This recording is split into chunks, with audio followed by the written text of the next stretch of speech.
Welcome here to RaceSpot TV and iRacingLive. And we're coming at you for the 9th iteration of Friday Night Dirt Night here. And we're kicking it off, as always, with the Red Bull Global Rallycross Championship, and then leading into the World of Outlaw Craftsman late models at Eldora, and then the 410 World of Outlaw Craftsman sprint cars from Williams Grove. Randy Chenowth, Cam Walsh, Hugo Louis, as is tradition, bringing you all the action in this one. And Cam, we come to Florida for the 4th time this season as we run the Daytona short layout for the 2nd time this season. Yeah, and I'm pretty excited about it. I think the short circuit runs very well. And hello, everybody. Good evening. Get ready for that weekend. It looks to me like we have another field that is all ready to rock and roll, and frankly filled with names that should be very familiar, Randy, because lap times, basically nothing. Lap times are really tight right now. Lap times are very short around this racetrack. Qualifying session practice session is coming to an end, and qualifying is getting ready to come at you. Mitchell DeYoung, of course, is always the person to watch. He's been Mr. Consistency in these rallycross cars. A couple drivers have had opportunities to maybe dethrone him. Both of those people are really in this race. Nathan Lyon, we saw him take a heat race win earlier in the year. Then Logan Clampett, that SimCube NX racing car, we've seen him on a few occasions, Cam, take an early race lead, and then 2 or 3 corners later on the opening lap, throw that lead away. Yeah, and that's basically, it's a soul-crushing thing, you know, to finally have perhaps something on Mitchell DeYoung and just completely not able to get a championship standings. I think, Randy, it's no surprise that there's one name standing alone above all others, and that is, of course, Mitchell DeYoung.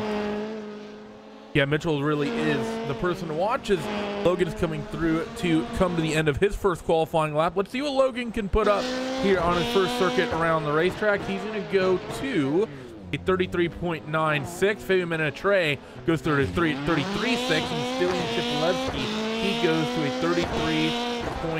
33.4 here. They're getting ready to take a look at those championship standings, and Mitchell, pretty much dominating as we expect. No, Cam dominating. I like that one. That one's good. No, he's got 400 points, basically, over Stylian Chipolevsky. Sindre Setsas, who is here as well as Chipolevsky, is running in 3rd. Graham Quinn is also there. He's in 4th. And then you've got Ganovsky there in the 5th position. We've got pretty much everyone in this current split is at the very least in the top 15 in the entirety of the iRacing standings, which should tell you something about what kind of race we're going to be looking at for tonight.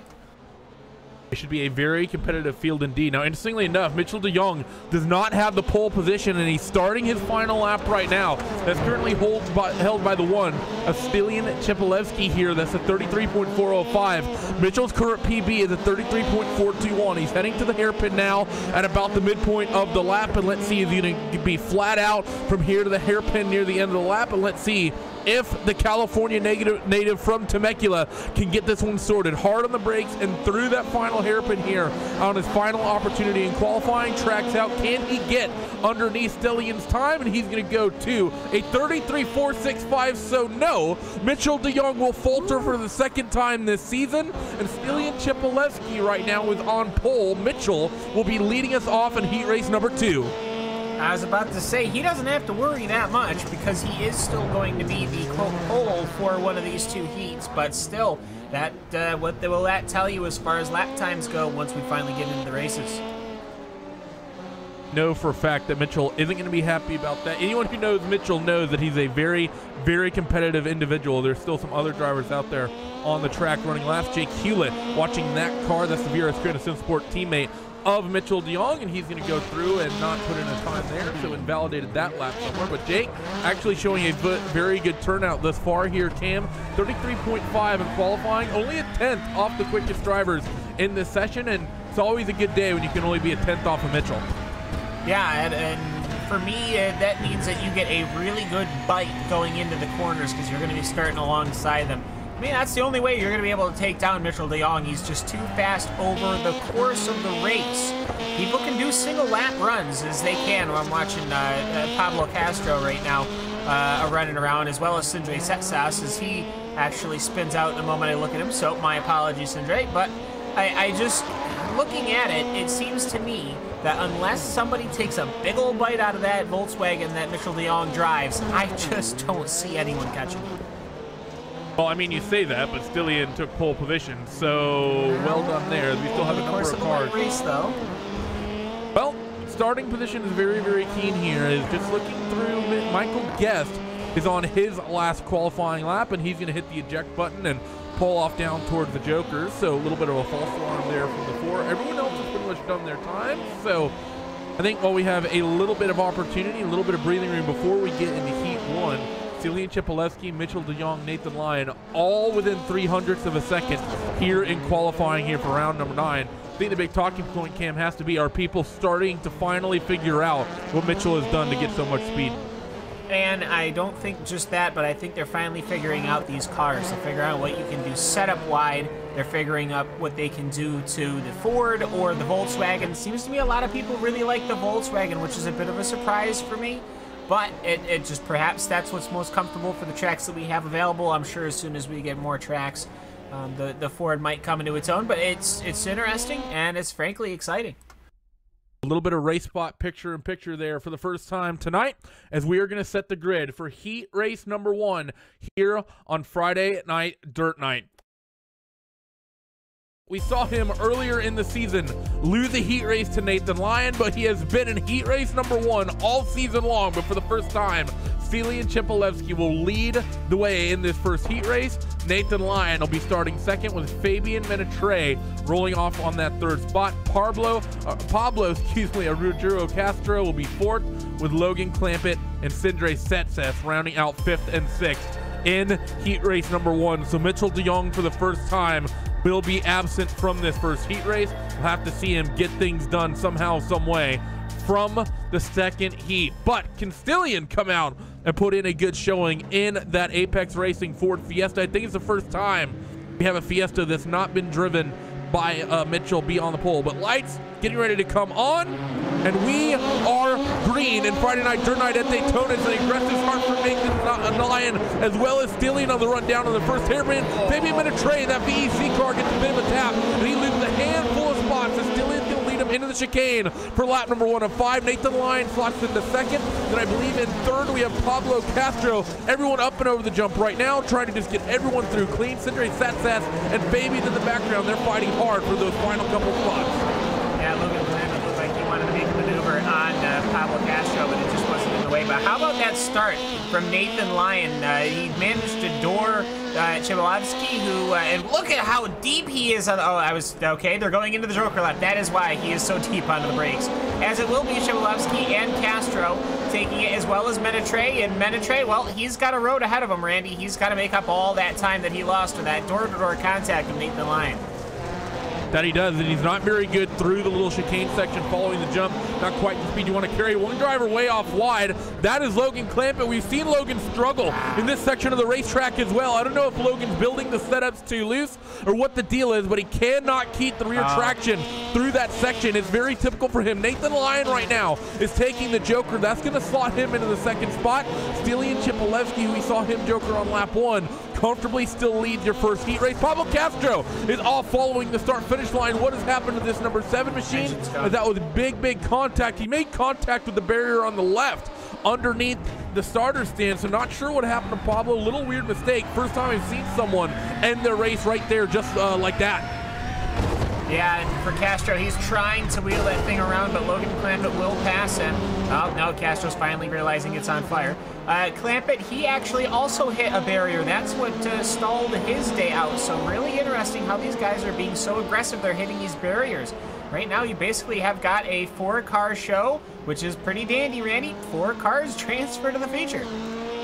Math checks out to me. You don't need a PhD in arithmetic to sort that one out. Still a couple hard fights being scrapped out here on this closing lap and a half here. Stelian Chipolewski and Nathan Lyon top two. There's about a second separating them, and I don't think we're going to see those guys get too dicey. Sindri and Fabian, that might get a little bit aggressive though, because you're guaranteed a transfer spot, and if you think you might be able to up your position one, you might just go ahead and take that opportunity, as Fabian is going to go underneath the starter stand and then through the chicane, trying to reel that Radicals Online Volkswagen any way he can. A little bit of an awkward landing, but does a good job to get it back underneath them. Yeah, and for Shabalowski, I was wondering if perhaps Lion would be on the attack, but it looks to me like Silent is doing well. So through the last couple corners now for your race leaders, and that's going to be all she wrote pretty much for this first heat race. Down into the hairpin, nice and smooth for that Apex Ford Fiesta of Stilian Chipolevsky, and he will win heat race number 2, and he likes to like his chances, I think, because of that. Nathan Lyon will come home second. Sindri Setsas will take an interesting line after finishing the race in that Radical 6 sideways Volkswagen. Apparently doesn't care too much about the safety rating, but he cares pretty much about the style points. Then, of course, Fabian Menetre rounding out the finishing order for this first heat with Logan Clampett and Pablo Castro, the last two finishers here in heat race number 1. Heat 2 coming at you right now, and he's in the usual position, but not in the usual qualifying spot. Is that number 2 machine of Mitchell DeJong. He'll start first alongside his teammate of Jake Hewlett, and let's just say sort of spiritual Coanda member Bobby Zielinski on that front row. Connor Parise in that Reddit Ford Fiesta will be 4th, and then in the 5th spot, Michael Guest will round out that part of the field. It's going to be an interesting run here for these guys, and a lot of Volkswagens, only one Fiesta, I think, in this heat race, and indeed, Jake gets on the grid to confirm that. So, cars are in gear, lights are getting ready to come on.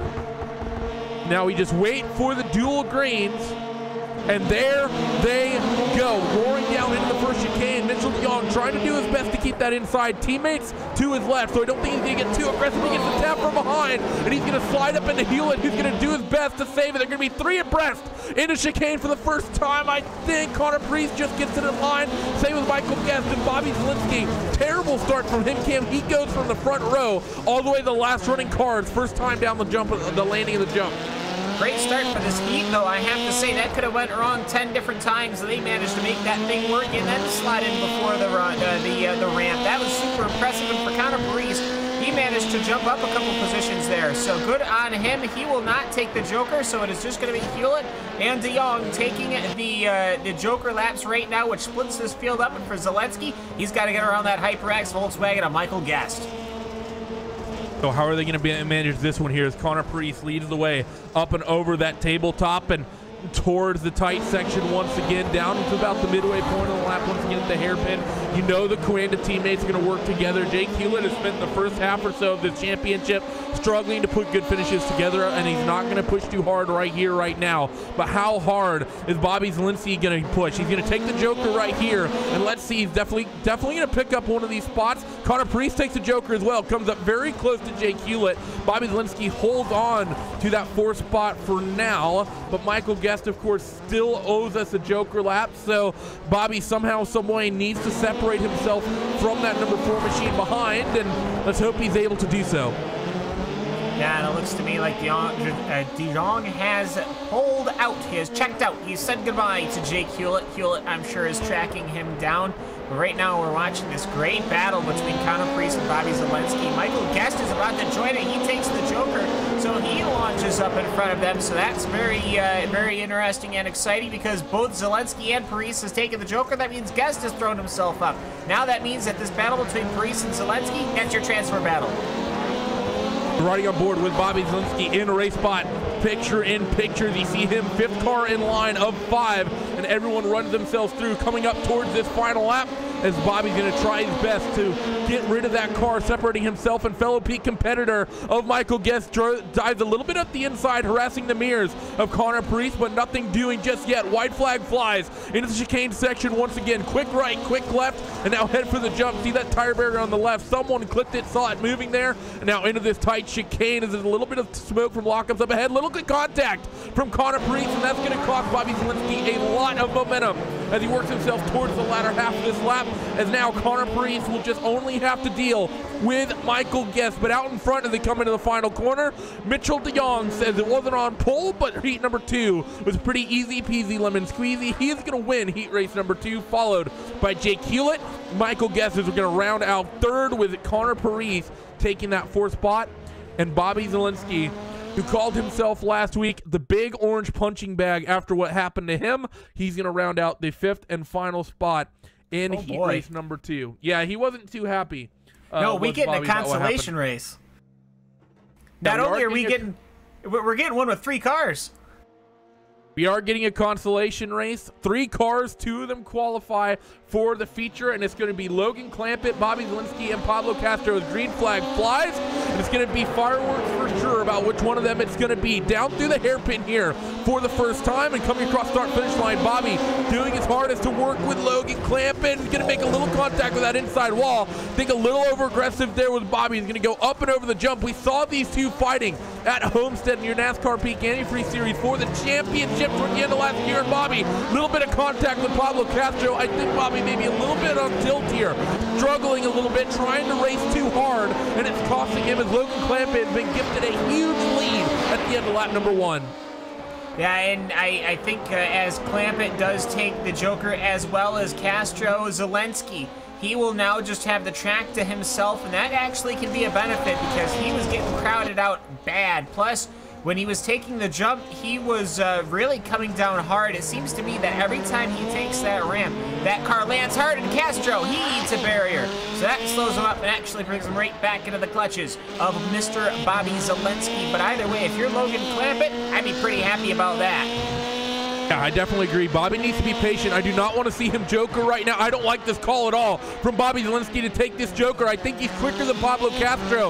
It could have potentially stretched the gap out even bigger while he had some clean air. He still managed to pick up the spot, but I think he could have pressed his margin even further if he had just stayed out there. And oh, Pablo Castro, both him and Bobby, big mistake on the landing of the jump. Neither of them getting it very clean. You see Pablo swing way out wide through that right-hand hairpin, trying to get back out onto the circuit. Eventually does so. But the thing is, Cam, with Bobby, I think he could have waited another lap or 2 to use that, and potentially, instead of having Pablo hounding down his neck, he could have waited until he caught Pablo and then jumped him by a full 3 seconds instead of only having him by a few tenths. Yeah, but it worked out either way, simply due to the fact that right now he's got about a 2-second lead over Pablo Castro, and that to me is going to be too much. We may have a 6-lap race, which means we got 2 to go, but unless Zalenski makes a mistake, he is going to be going to this feature race, and that means 1 is going to be the loneliest number, and we are going to lose out, just like the late models last week, 1 driver. Yeah, we've seen that a few times here on our Friday night dirt nights. Only see 1 driver sometimes end up on getting the short stick and not making that feature event. 2 laps to go as they come across the timing beam and through the chicane here for the penultimate time in this one. Bobby up and over the jump, trying to do his best to be smooth. Logan as well. You can tell Logan's being very, very cautious, very careful through that sector of the racetrack where he has really struggled in the past. Pablo Castro, on the other hand, is pushing really, really hard, and he got a little bit of oversteer coming through there, and that's pretty much going to be the end of his dreams unless Bobby or Logan somehow put this car on their roofs. Granted, we did see that happen at Phoenix a handful of weeks ago, so not anything is possible. Well, it certainly is. I mean, it's just trying to get these cars. You don't want to get comfortable. I think that probably the worst thing you can do in a GRC car on a track like this is get comfortable. The moment you do that, the moment you start letting off that throttle is the moment you're going to start hitting these barriers, you're going to nip a wall, you're going to drag a little too little speed and actually start bouncing off the walls, so these guys have to stay on max attack in this final lap. Down toward the final hairpin they go. Logan Clampett has a nice little 2-second lead over Bobby Zalenski, and he's going to say thank you very much for that, and he'll come across and win your transfer race as well as Bobby Zalenski. So those are the 2 that will run it strong in the consolation and get themselves into the feature event tonight. Pablo Castro, he will draw the short stick after a couple mistakes, and unfortunately for him, nowhere near close enough to be able to get that done. But with that, we have the starting grid for your feature event. 10 drivers, 10 laps to sort it out. Stilian Chipolewski steals the pole position from Mitchell DeYoung. Only the 2nd time it's happened this season, but the 1st time it's been done simply based on qualifying pace. Mitchell will roll off 2nd. Nathan Lyon he has that third spot. Jake Hewlett will roll off in fourth. Sindre Setsas fifth. Michael Guest sixth. Fabian Menetre, in seventh. Connor Parise in eighth. Logan Clamp at ninth. And Bobby Zielinski, he will round out that 10th spot as we now have the entire field sitting on your starting grid. And now we just wait the lights. The reds are on. We wait for the greens. And we are go from Daytona. Steely is going to be wheel to wheel with Mitchell DeYoung. It's a good jump by Mitchell in the Volkswagen, and Nathan Lyon up top, 3 wide through the first corner for the first time, and Mitchell's not going to make it easy. They're going to be 2 abreast underneath the timing beam and under the chicane, and Mitchell is going to get a tap, but he is going to muscle his way into this race lead, up and over the jump, and Stelian Chipolewski is going to do a half spin, and he's going to go from first all the way down the order. And he gives Mitchell a big push through that sector of the racetrack with Mitchell DeYoung. He's in position to run away with this one as Nathan Lyon is chasing him. Great recovery from Chipolewski there. He just had an incident with Menetre. We've had a big incident on the exit. Michael Guest is also involved in this one, as well as Logan Clampett and Connor Parise. Ed is not going to be a good one right there. They managed to bundle themselves up on the exit of the dirt section, and that ended up in tears. I have to say, I really have to question Stelian Chipolewski in that one. He was racing so hard after making that mistake when he was only ever going to get a slowdown, and might have to give Alex Simpson a call. That may have looked pretty intentional to me, as Mitchell is doing his best. Try to work his way away from breaking this and break away from the field here. Sindre Setsas, he leads over Nathan Lyon as they run down into the hairpin last time through. Well, Nathan's taking the Joker right now, and I'm just trying to get word. Sindre jokered the last time through, so that is going to be a gain of position for Nathan Lyon, and he seems to be, Cam, reeling in Mitchell DeYoung a little bit. That number 2 Coanda Volkswagen took a big hit from Stelian Chipolewski on that section after the jump. I'm not certain that Volkswagen is driving right. No, but we do know that Mitchell is comfortable driving that. It was a decent pop, and I've been looking at the incident that we had. It was actually 2 incidents. There was a crowd of cards, and Connor Parise was involved in an incident with Michael Guest, Zielinski, and Clampett. That was actually completely separate from the Chipolewski and Menetre incident. Actually, it was Setsas who kind of took the front off of the nose of Chipolewski. They were trying to do 2 wide in a sector you cannot do 2 wide with. So I think unfortunate calamity of errors has caused that accident, and as such, right now it's Mitchell DeYoung, Nathan Lyon, Sindre Setsas, and Jake Hewlett, and that's basically it for your entire field, which is a bit disappointing. But I gotta say, DeYoung, he does not seem to be able to pull the gap that he were used to. He's struggling with the top speed a little bit. We're getting a replay of the start on your right-hand side, and we're riding currently on board with Nathan Lyon. As you can see, that Coanda Volkswagen and Mitchell DeYoung out in front. Nathan tagging one of those tire barriers on the left, upsetting his approach into the jump. This is the sector that's been such an issue for most drivers. The hard-packed dirt gives such good traction, but if you get off into the loose stuff, it can just almost send you around. They work through the hairpin at the midpoint of the lap here for the 5th time. Gonna be mid-distance, and Nathan taps that pit wall on the left-hand side. That's never a good thing, Cam, because whenever you scrape that wall, it always ends up being wheel-to-wall contact, and that's always the big dice roll about whether or not that gives you steering damage or not. And I think Nathan, that toe just might be knocked out. Just a little bit, but you know what? If that means the cars are even, let's see here. If who can wrangle these damaged cars, because pretty much everyone is carrying damage in some way, shape, or form. As Setsas is currently trying to fight with Jake Hewlett. Hewlett does not seem to be able to reel in the car of Sindre, as looks to me like these guys are just trying to hang stable right now, and they're putting on a decent show. Hewlett is catching. Hewlett is doing his best here to reel some people in, and they're back to just full live images here with Sindre Setsas. We've seen these drivers tangle a few times this season, and through the middle part of the racetrack, they're going to come. Jake seems a little bit more confident in his setup through that final sector because of that. Reels in that Radicals Volkswagen by a lot. Big run down this final corner. Let's see if Jake is going to send it. He's already jokered, and we still are awaiting a joker as well, I believe, from Sindre Setsas as Bobby Zielinski gets sent around in the background. Yeah, and this battle is just absolutely escalating right now. These guys want to fight for the last step on the podium. Hewlett, he wants to be with his teammate on that steps. Even if it's the step on the lowest rung, it is still the podium. And right now, Sindre Setsas is running a very good defensive show. Jake Hewlett has not given him any shots, however, and I don't think There's only 2 laps left in this one. That will stay for very long. It's only a matter of time before that rear bumper of Setsas starts getting impacted by Jake Hewlett's Volkswagen. Jake Hewitt still very close to Sindre as they work themselves down into the chicane for the penultimate time. Mitchell de Jong, though, he has finally sorted out the damage on that car, and he's sort of started to stretch away here from Nathan Lyon. That said, though, last time through, only 5,000ths of a second separated those 2 drivers on the lap counter. Through now the hairpin for Sindre and Jake for the penultimate time, and down into the hard braking zone. Let's see. I think Jake needs to start pressing matters right here, right now. Does he look for any open door? He's going to look to the outside. Sindre defends the inside groove, and that's going to give Jake a bit of a run down into the chicane for the final time. White flag flies. Lap 10 of 10 is up on the board, and through the chicane, the fight for the final podium position is going to go. Jake Hewlett right to the edge of the takeoff ramp and the jump, and he's going to go around on the final lap. We've seen this from Jake a couple times, and he's going to get a big slowdown for this. So who's going to pick up the 5th spot? I'm not actually sure, because it's a really big margin to that next driver. I'm not sure if Logan Clampett may not get it, but either way, Mitchell de Jong, who has been absolutely perfect this season, muscled his way past Dillian, and he will win here from Daytona Short. He keeps perfect on his record in race results. He managed to recover the car on that first lap no less than 3 times after being impacted and pushed around.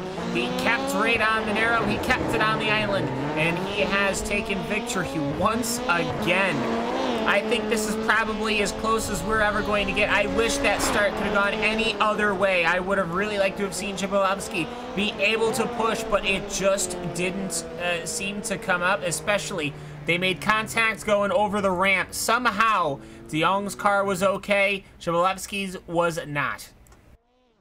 That it definitely was. What a dramatic feature event here at Daytona. Have we had a more dramatic feature this season, Cam?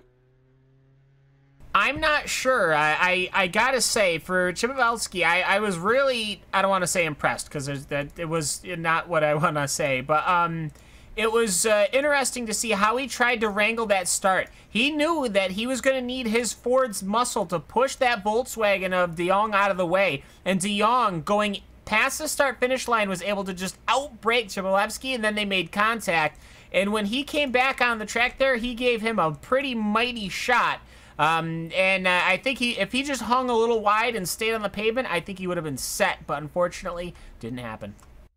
Yeah, I kind of agree with you there. I think it was a good move by Mitchell all around. It was good racing, and it was just very tight up and over the jump. I think if Stillian would have just given that second spot as they went up and over and made sure that he could get a clean run and a clean landing, I think he would have been fine. But regardless, let's go down your post-race results live here from Daytona Short after this round. My, oh my, Mitchell de Jong, who he hiccuped in qualifying, he looked perfect in the heat, and he showed what the real talent can get you here as he will win at Daytona. Second place, we're going to have Nathan Lyon, Sindre Setsas in 3rd, Logan Clampett 4th, Connor Paris, which I believe there's another pronunciation of that. I think Parisi is the way it's technically pronounced. He will be in 5th, Jake Hewlett in 6th, Bobby Zielinski 7th, Michael Guess 8th, Fabian Menetre in 9th. I think he got caught up in part of those issues with Stillian after he kind of sillily rejoined the track, and then Stillian will round out the 10 cars running tonight. And let's get stood by with Mitchell here, and I just want to get his opinion here lightning quick. I haven't. As he's talking in the green room, always not a good thing, but it's okay because it means he didn't start the interview with yeah, no. But Mitchell, that start, you did a fantastic job through the hairpin, and you muscled your way past Stillian up through the chicane for the first time. Phenomenal move. It was a clean move in my opinion. Then up and over the jump, you made contact, and Stillian gets spun off in the grass. What's your opinion on the rejoin? The rejoin after the jump? Well, I'm not really sure what happened. I haven't still fully seen it. I was more just kind of seeing after the jump so far, but no, it's unfortunate that, you know, the incident happened like that. I got a big bump after on the rejoin. I remember that, but yeah, I don't know. It's a tricky deal, but I don't know. I'm happy we were able to get to the front after those couple corners and have a good start finally. So only we can nail it in qualifying so we don't have to deal with that. You need to step it up. You were you qualified second tonight. That's your worst qualifying effort on the season ever. Is that gonna? Is that that's actually I think might be the worst you've ever qualified. You almost ruined the perfect record tonight. Yeah, no, it was certainly very. Hey, got you. I got one in there. It was certainly very close. I overdrove the hairpin on my first lap, and then the next time around, I underdrove it quite heavily, and I had to avoid hitting the tire barrier. So. Certainly a lot of time left in it, but fortunately we didn't nail it this time. But you know, we move on, and yeah, we try to do it again next time. Phoenix is coming up in 7 days' time. We saw a lot of drama last time out. Steely and Chipolevsky was involved with that as well. But a lot of drama there at Phoenix, and unfortunately a lot of drama for your teammate Jay Hewlett after a let's say an entertaining mistake during the consolation race going up and over the jump at Phoenix. So what do you think we're going to see there? More of the same like we saw last time out, or do you think we might see a cleaner race overall? I'd like to hope that's a cleaner race. Certainly it's another interesting track. Times are always really close there. It's about really getting in a flow and a rhythm and figuring out how to deal with the jump effectively. We'll see. I'm looking forward to it. It's a fun track. Yeah, depends on the weather and stuff we get, but I think we have some things figured out now, so you know, it'll make it a lot easier for us over the jump, so we shouldn't have to deal with that. So in turn, hopefully we can you know, get a bit more pace out of the car. So we'll see. Well, Mitchell, get the phone out because it's that time. Before we let you go, any shout outs, and who would you like to thank after this round here and another big win in the Red Bull Global Rallycross Championship? I'd like to thank Coanda SimSport, all our teams for testing for this one and the last one, Virtual Racing School, Hoisingfeld, and Run Design, of course you guys, RaceSpot, Joe Real Timing, SimQuip, and VTech. Well, that was race winner once again, Mr. Mitchell DeYoung, after that fantastic move to get the lead away from that Apex Ford Fiesta. But we're going to have to move on down the line. Thanks again for joining us, Mitchell. Good luck next week. But Cam, you're stood by with Mr. Nathan Lyon, who showed phenomenal pace tonight. Yes, he absolutely did. This is the number 11 car. That means that out of the 11 cars that were here today, he was the one with the lowest I rating. And Nathan Lyon here in that number 11 Volkswagen, you started way outside here at the Daytona International Speedway for this final race. Why don't you take me through the start and how the race went for you? The race went pretty good. I don't think I really had a chance to catch Mitchell with how destroyed my car was after the incident, after the jump. It killed my motor, so I had about probably a quarter power of what I should have, and my toe was really screwed up. I kept trying to hit the wall after that to try and see if I could knock it back in, but each time I hit the jump too, it just made it worse and worse. Well, either way, I mean, that's a tough day, but you still were able to finish in second place, even with a wounded machine. Why don't you take me through just not only trying to wrangle this car, but frankly, how you guys are reeling in Mitchell DeYoung, and it seems that race after race after race, you guys are getting as close as you can possibly be. You're saying with all the issues that you had, you were only 1.2 seconds off of that number 2 machine of Mitchell DeYoung. How close do you think? Maybe next week, the week after that we're finally going to start seeing some different names up at the top of the leaderboard? I hope so. Mitchell's just so good at these. It's taken us like more than 10 weeks to try and catch up to him on speed. I think it was me, Stellan, and Mitchell were about 300ths off of Q again. And it's been like that on a weekly basis, so just it all comes down to these starts and who can get in front of each other first.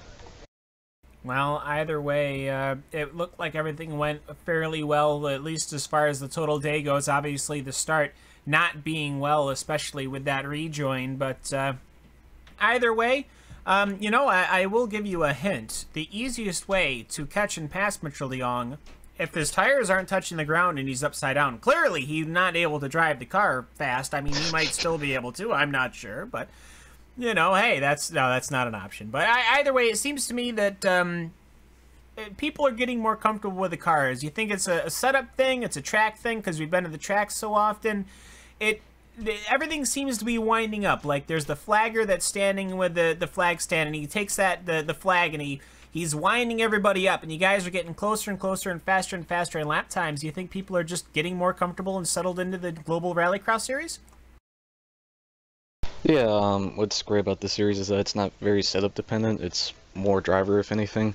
I've ran the same setup I think our whole team has for the last 10 weeks, and the more we learn about the track each time we go to it, the better we get. And obviously Mitchell had been to most of these tracks in real life, so it's definitely a lot easier for him, I think, transitioning it to the iRacing sim. Well, either way, I will give the floor to you. The car says Great Plains on it, which is your iRacing club, but I'm sure there's got to be somebody that you'd like to give a shout out to or thanks before we let you go, but the floor is yours, Nathan. You guys for doing the broadcast each week. I always look forward to it every Friday night. Everyone in Top Split for racing as hard and clean as they usually do. Teammates on Nexus, Nexus Esports, and Justin Rowden for all the amazing schemes that he paints me. Well, hopefully I can see that in the future. We'd like to see it. Either way, thank you very much, Nathan Lyon, for hopping in the booth with us. Congratulations on your second place finish, and we hope to see you next week. Thank you. So, that is the number 11 machine of Nathan Lyon. Let's head right on over back to Randy Chenowth. Actually, you know what? Hugo is going to interview him. No, he's not. So we'll go to Randy with Sendre Setsas. Yeah, I'm stood by with Sendre, who rounded out the podium in this one. And Sendre, it was a good feature event from you, starting the 5th spot, ended up +2 positions on the night to get yourself a podium. That Radicals car has been awfully quick for a handful of races this season. You've been good in the Porsche as well in the Sim Racing Grand Prix. How have you been liking all this momentum lately at Radicals? Radicals, yeah, it's looking good at the moment. We're a quick bunch of guys, if I can put it that way. Yeah, it's looking good for the future. And now, I mean, it was a very, very physical start to this feature race. You started a little bit further down the order. Pretty much all the drama happened in front of you. What's your take on how it happened, considering you were behind it all? I watched it back as well. It looked like Stallion and Mitchell had some contact over the jump there. He ran into the back of Mitchell again. I don't know what he was trying to do. He then got a slowdown, I think, and he had to like stop in a really tight section of the racetrack, which bunched everyone up. There was some small contact between me and him without me even noticing. I didn't get a 0x or anything, so but it looked like that sent him into the wall and caused haywire behind. Yeah. Well, we know that we have Phoenix coming up next. We've asked a couple guys about that in particular, but we have Daytona and Iowa before we round out this championship as well in the last 3 rounds. Of those 3, which are you looking most forward to? Well, Lucas Oil is pretty much my favorite track, so we're done with that, which is a shame. This is the worst one, in my opinion, so yeah, it can only get better, I think. Well, congratulations, Sendre, and good luck to you on Sunday in the Sim Racing Grand Prix as well. You've been having a phenomenal run there in the Porsches with the Norwegian commentary that I understand approximately 0 of. But before we let you go, any shout-outs, and who would you like to thank? What affects my teammates in Radicals, Six Sideways, JRT, Cranfield Simulation, Astor Sim Race, and yeah, you guys for putting on a show.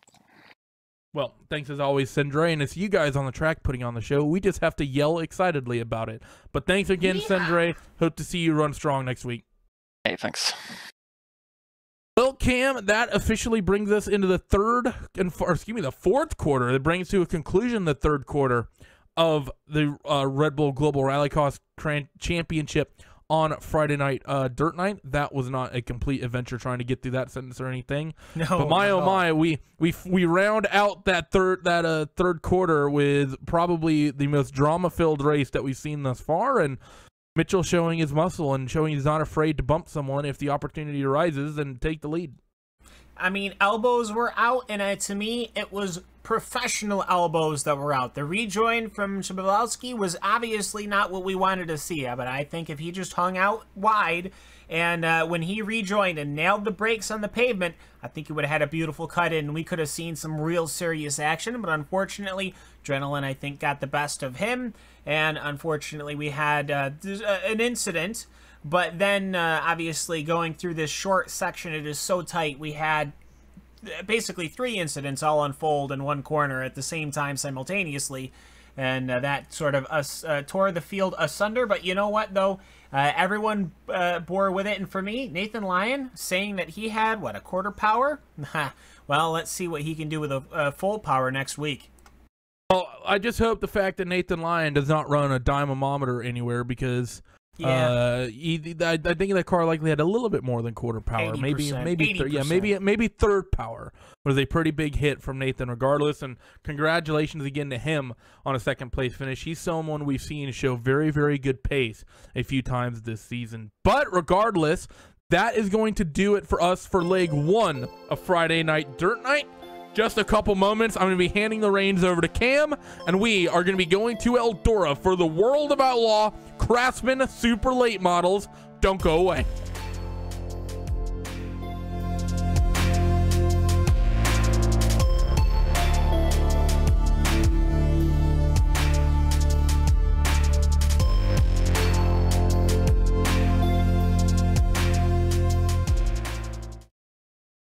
Just like a movie, just like a storybook, we are the future, we're the ones they won't overlook. It's time to be the hero.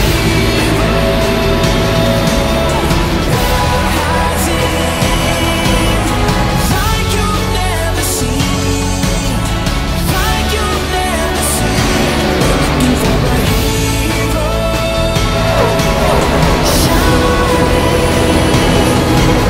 Just like in a dream, just like in a dream.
Introducing a whole new form of racing to the best online racing simulation in the world. This is Dirt Racing on iRacing.com. Race online at some of America's most legendary dirt tracks, including Eldora and Williams Grove. iRacing is the premier online racing game featuring NASCAR, IndyCar, sports cars, and now World of Outlaws, the leading sanctioning body for dirt racing. iRacing is easy to use and features a centralized ranking system to make sure you have the best experience at any skill level. With a massive inventory of high-precision laser scan tracks and cars with an unmatched dedication to quality and detail, iRacing gives you the most authentic online racing experience available. Thanks to iRacing's dynamic track system, developed specifically for dirt racing, tracks change over the course of a race, just like your favorite dirt track on a Friday or Saturday night. From a slick racing groove all the way up to the cushion, iRacing's dirt tracks deliver non-stop racing action. Partnered with the world of Outlaws, iRacing is your source for the most authentic dirt racing experience available, featuring 4 brand new tracks and 11 new cars, including street stocks, Legends cars, late models, NASCAR trucks, winged and non-winged sprint cars, with much more on the way. Join the Dirt Revolution on iRacing.com and start slinging mud today.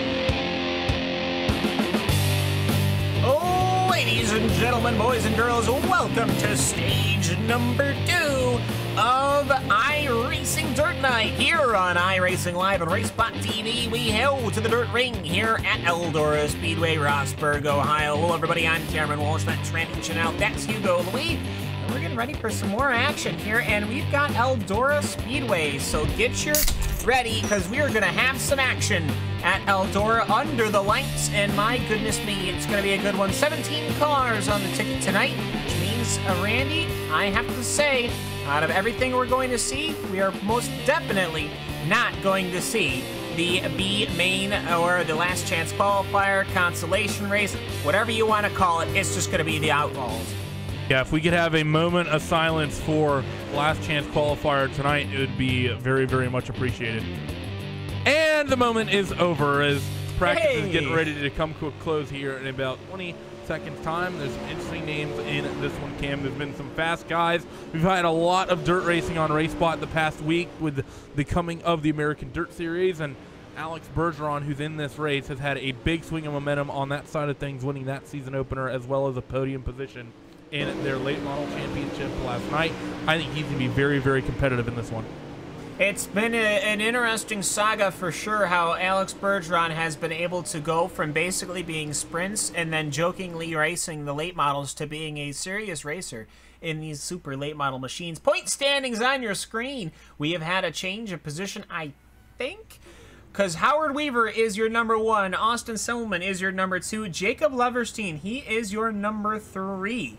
Now we have Jacob Leverstein here on the docket, we have Austin Silverman here on the docket, and by the way, we have Howard Weaver here tonight. So what that means is basically your top 3 are here. John Fiddler, so it's your top 4. Virgil Graham, so it's your top 5 are all in attendance tonight. And Randy, when your top 5 in points all show up for the big night, that's a good thing. Yeah, pretty much. It really always is, as qualifying is coming at you right here, right now, and lap times are going to start cycling through as they put themselves up. Going to need to wait for a few more drivers to cycle themselves off before I start naming names, because only a few people have done laps here thus far. But qualifying times from those we have thus far, Cam, are a lot of competitive names. Yeah, I mean, and it's 16.0, 16.0, 16.0, and 16.0. That's your top 4. As I'm watching Adam Elby as he goes around, really like the paint scheme on that number 15, by the way. I think he's put in his lap times, so he's bringing it in his second lap right now. So let's see what Adam Elby can do when his number 15 goes past the starter stand. He manages to drop off 1,000th. So that's not going to do anything. But either way, the more lap times coming in, and Randy, super impressive, because now the top 5 are all in the 16.0 bracket. Yeah, no one's getting under that 16.0 mark, and Howard Weaver, he's going to make it the top 6. Let's see what Jacob Leverstein can do. He's going to come to the end of this lap. No, he won't improve. Do we have a couple more names? I think, is that top 7? No, it's still top 6. It's Chris McGuire, Drew Hershko, and Jordan Wesley. That 14 car, I think, is going to be fast. As he, well, never mind that first lap. Actually, never mind. My timing and scoring messing with me as he's about midway through here on lap number 1. He was starting lap. I think he invalidated that first lap somehow, but this 14 car, I think, is going to be very, very quick at the end of this one. Comes off the bottom of corner number 4, 16.1. Yeah, and I think it's super easy to tag that outside wall enough to get the ire of the automated marshals. But yeah, that's amazing.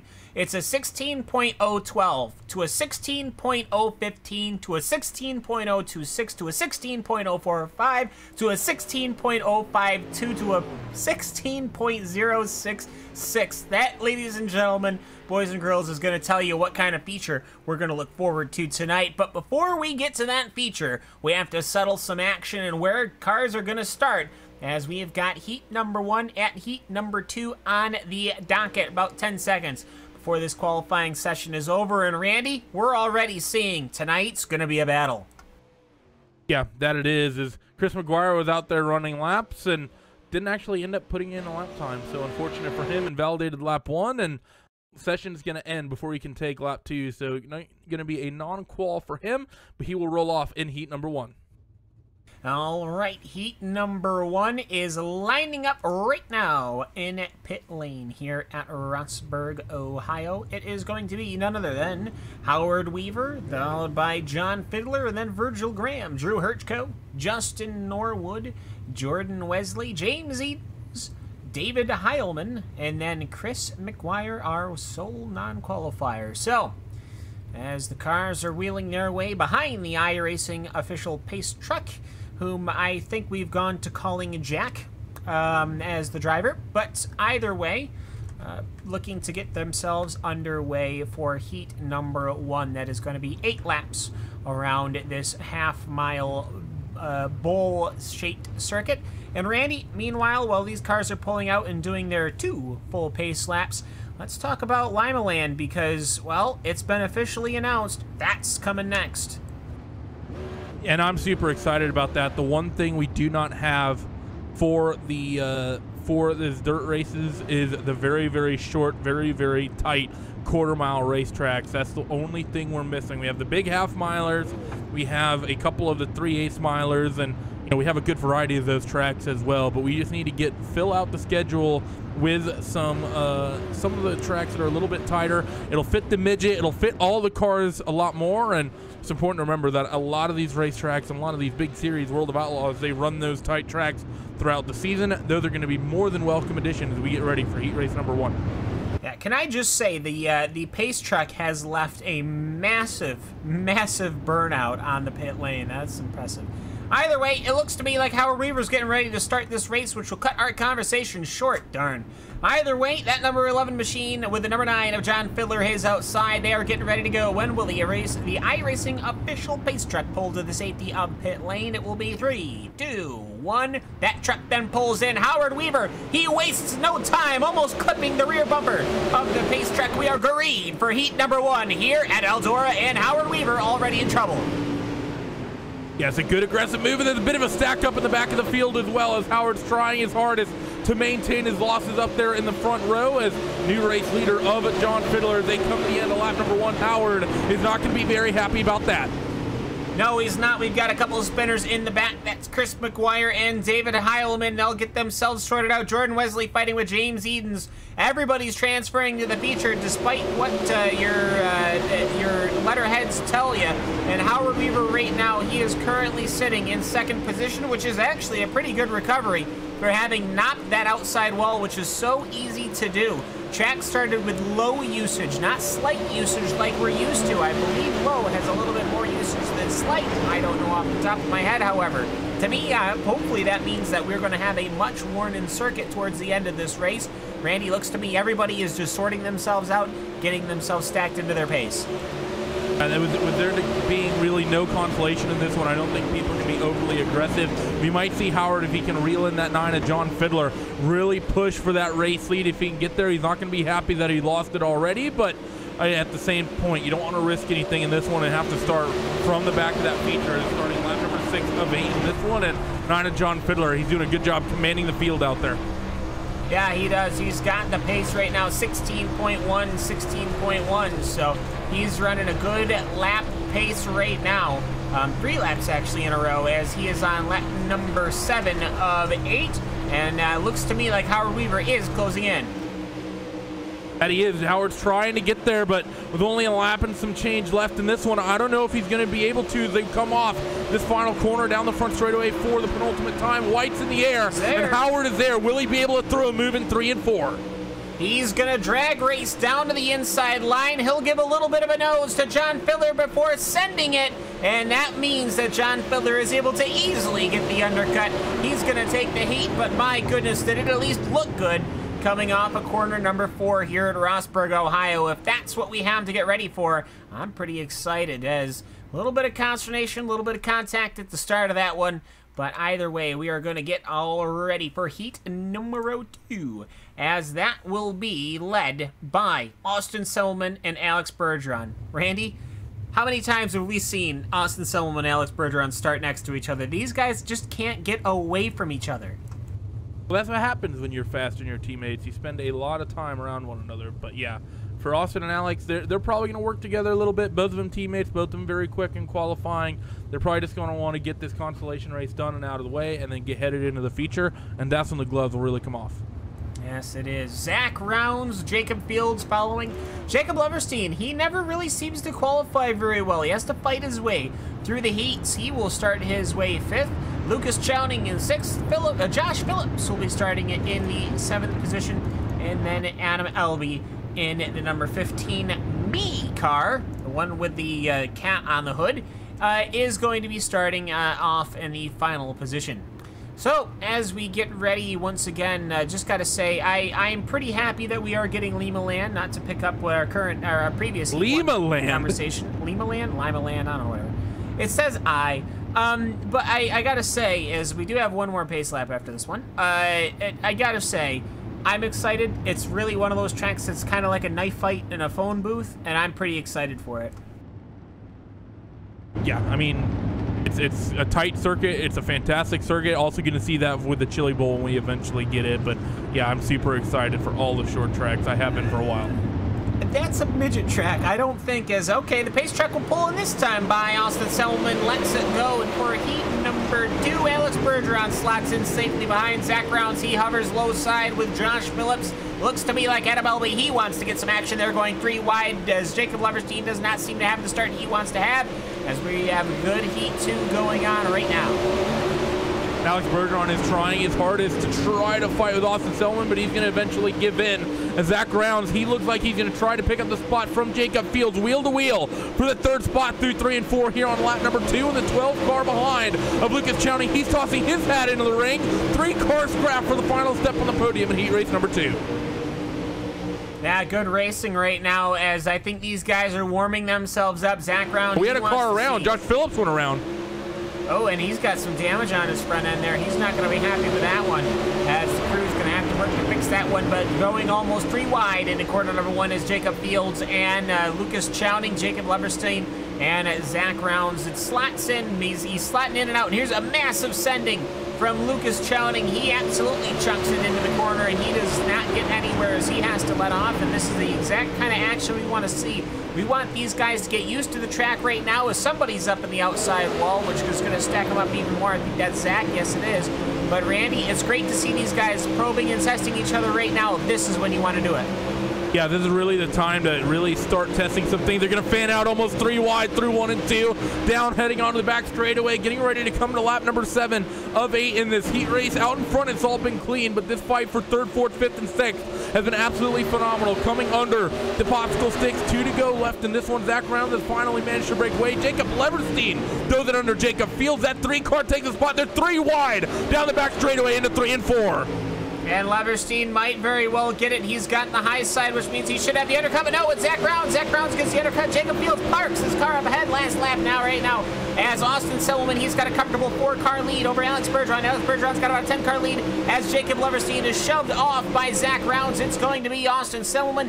It's going to be Alex Bergeron. And now the race to the finish. It's Jacob Fields. He will pick up that final position on the podium. And Jacob Leverstein and Zach Rounds will finish. And then it will be Lucas Chowning, and then Adam Elby, and then Josh Phillips. My goodness me, that was a fantastic heat. Let us hope that we get that for the feature race, because Randy, 17 of these guys are going to be running out in that super late model, and it is going to be super exciting. Let's run through the starting grid right now. It is going to be John Fiddler, even, with Austin Selman running his outside. Howard Weaver will be starting in 3rd. Alex Bergeron will be starting in 4th. Virgil Graham, Jacob Fields, Justin Norwood, and Leverstein. He is going to be starting in the 8th position. This is going to be trouble for him, Drew Herchko, Zach Rounds, James Edens, and Lucas Chowning. This is the group that we saw having a massive fight as we see the flames shooting up cinematically in front of the starter thing for no reason. It's like a Michael Bay movie. Wesley, it's weird. Adam Elby, David Heilman, Josh Phillips, and then Chris McGuire. The fireworks, I understand, Randy. The random flames, not so much, but we've got fireworks, we've got flames, we've got Eldora Speedway, 17 cars, and these guys look like they're not only ready to race, but they have been running these heats like races, and these guys should be all warmed up. Yeah, they better be warmed up because they warm themselves up nice in the heat. Like you said, we have pretty much everything. We got fireworks, we got aggressive racers, we got cars that can handle it, we got drivers that can handle it. Hopefully we get that a little bit later on, but hopefully, well, I'll just leave the point there. But regardless, fantastic 40 laps of action coming at you here in a couple of moments in these super late models. If there's anything that could upset what we saw in the opening leg of Dirt Night, it's these guys right here, right now. Yeah, so this lap plus one, which gives us time to basically just settle this field down. So this is what's going to happen. There's enough of a gap between the pace truck and John Fiddler that I think Fiddler's going to get a good start. He seems to me that he watched Howard Weaver when he blew his doors off, and Weaver was able to pretty much punch it as soon as the pace truck pulled in field. So what's going to happen is, when will John Fiddler go? Probably immediately, as here we go. He will spool up that 700 plus horsepower super late model World of Outlaws Craftsman super late models coming at you. And one car up in the wall. I think the 12 machine of Lucas Chowning got a big checkup through 1 and 2 and gave that wall an on the outside a bit of a smack as they come off corners number 3 and 4. And everyone is fighting somebody right here. There's no one who's had an easy opening lap. And lap number 2 looks keen to be aggressive as well, as Semmelman is up in the wall. He gets into the 11. Still a bit of a stack up. The 11 car. There we go. Howard Weaver is going to get turned around. 3 or 4 cars. Big pile up in 3 and 4. But I don't think there's a lot of hard hits. There's a lot of people getting into each other. Weaver might have lost his rear axle. I would think he hit that outside wall hard, and both him and Austin Selman rode that outside wall. Basically, everyone's going to have nipped rear end damage. They're sorting each other out right now. That caution came out in a really, really weird spot that kind of froze the field. They're going to try to sort it all out. So if you see cars randomly driving around the track, going around and each other and pulling into pit lane and going to McDonald's, you'll know why. But in a little bit, we'll figure that all out. But for John Fiddler, Randy, he did exactly what he needed to do. He cleared the field because it was going to be crowded. The elbows were going to be out. And he secured himself, at least for now, that lead. Yeah, I mean, he did a good job. And, you know, he gets a couple laps to breathe easy here once we go back to pacing. But when we go back to racing, things are going to get very, very exciting. Because there's a lot of cars, Cam, that were, like, caught up in that incident. The thing is, there wasn't a lot of big contacts. I don't think we have any cars. In pit lane, though. Semmelman's on pit lane, but for the most part, everyone else, and he's leaving pit lane, and that car otherwise looks okay. So I think that even though a lot of cars got, you know, involved in that, a lot of 2Xs, I'm sure, up and down the field, no race-ending situations for anybody, and that's always a good thing to see, because now the question has to be, who's going to go out there and, well, who's going to make things a little bit acidic for the tomato hater Howard Weaver? It is going to be a very weird time now. You've got Austin Selman and Howard Weaver in Jacob Field starting at the end of this field. So get ready, ladies and gentlemen. Those guys are going to be on the move. Jacob Leverstein has moved himself up to third and all that, as here we go. Green flag once again. World of Outlaws Craftsman Super Late Models finishing off lap number 5. We're on lap number 6 of this 40-lap feature here at Eldora. First fight is between Drew Herchko and Jacob Leverstein for third. The 3-car Leverstein down low. Alex Bergeron throwing a big move, going to make it 3 wide. Cars around and yellow. Yeah, we have got a pile up here, and this one, however, has caused damage. It seems to me, if we can get that replay, looks to me like Jordan Wesley just, he got perhaps he was hooked up a little too much or wasn't able to slow down, because it looked to me like he was right into the rear end of Zach Rounds. That sent Zach Rounds into David Heilman. Heilman was all right, but Zach Rounds was not. He drove up the track. That means he got hit by Chowning as well as Chris McGuire. And Randy, we're going to be running around 10 laps, and I don't think we've barely run any green. Don't jinx it, Cam. Don't do it. Just we'll get saying. green flag racing. I have We have to do the green flag dance. So natives have typically throughout history had rain dances. We need to have a green dance. Ravioli, ravioli, give me the green flagioli. I don't think that's what SpongeBob said. That is actually verbatim. No. That was Plankton. That was Plankton in the Mr. Krabs robot. Yeah, in the Mr. Krabs robot. Yes, thank you. As we have lost Hugo. So either way, John Fiddler is going to be starting on your inside row. Virgil Graham now gets the opportunity in his apparently Camaro to start on the outside. Drew Hirschko, Jacob Leverstein, Alex Bergeron, Justin Norwood. We're behind the pace truck once again. We have dropped another couple of cars, I think, unless everybody's managed to continue still.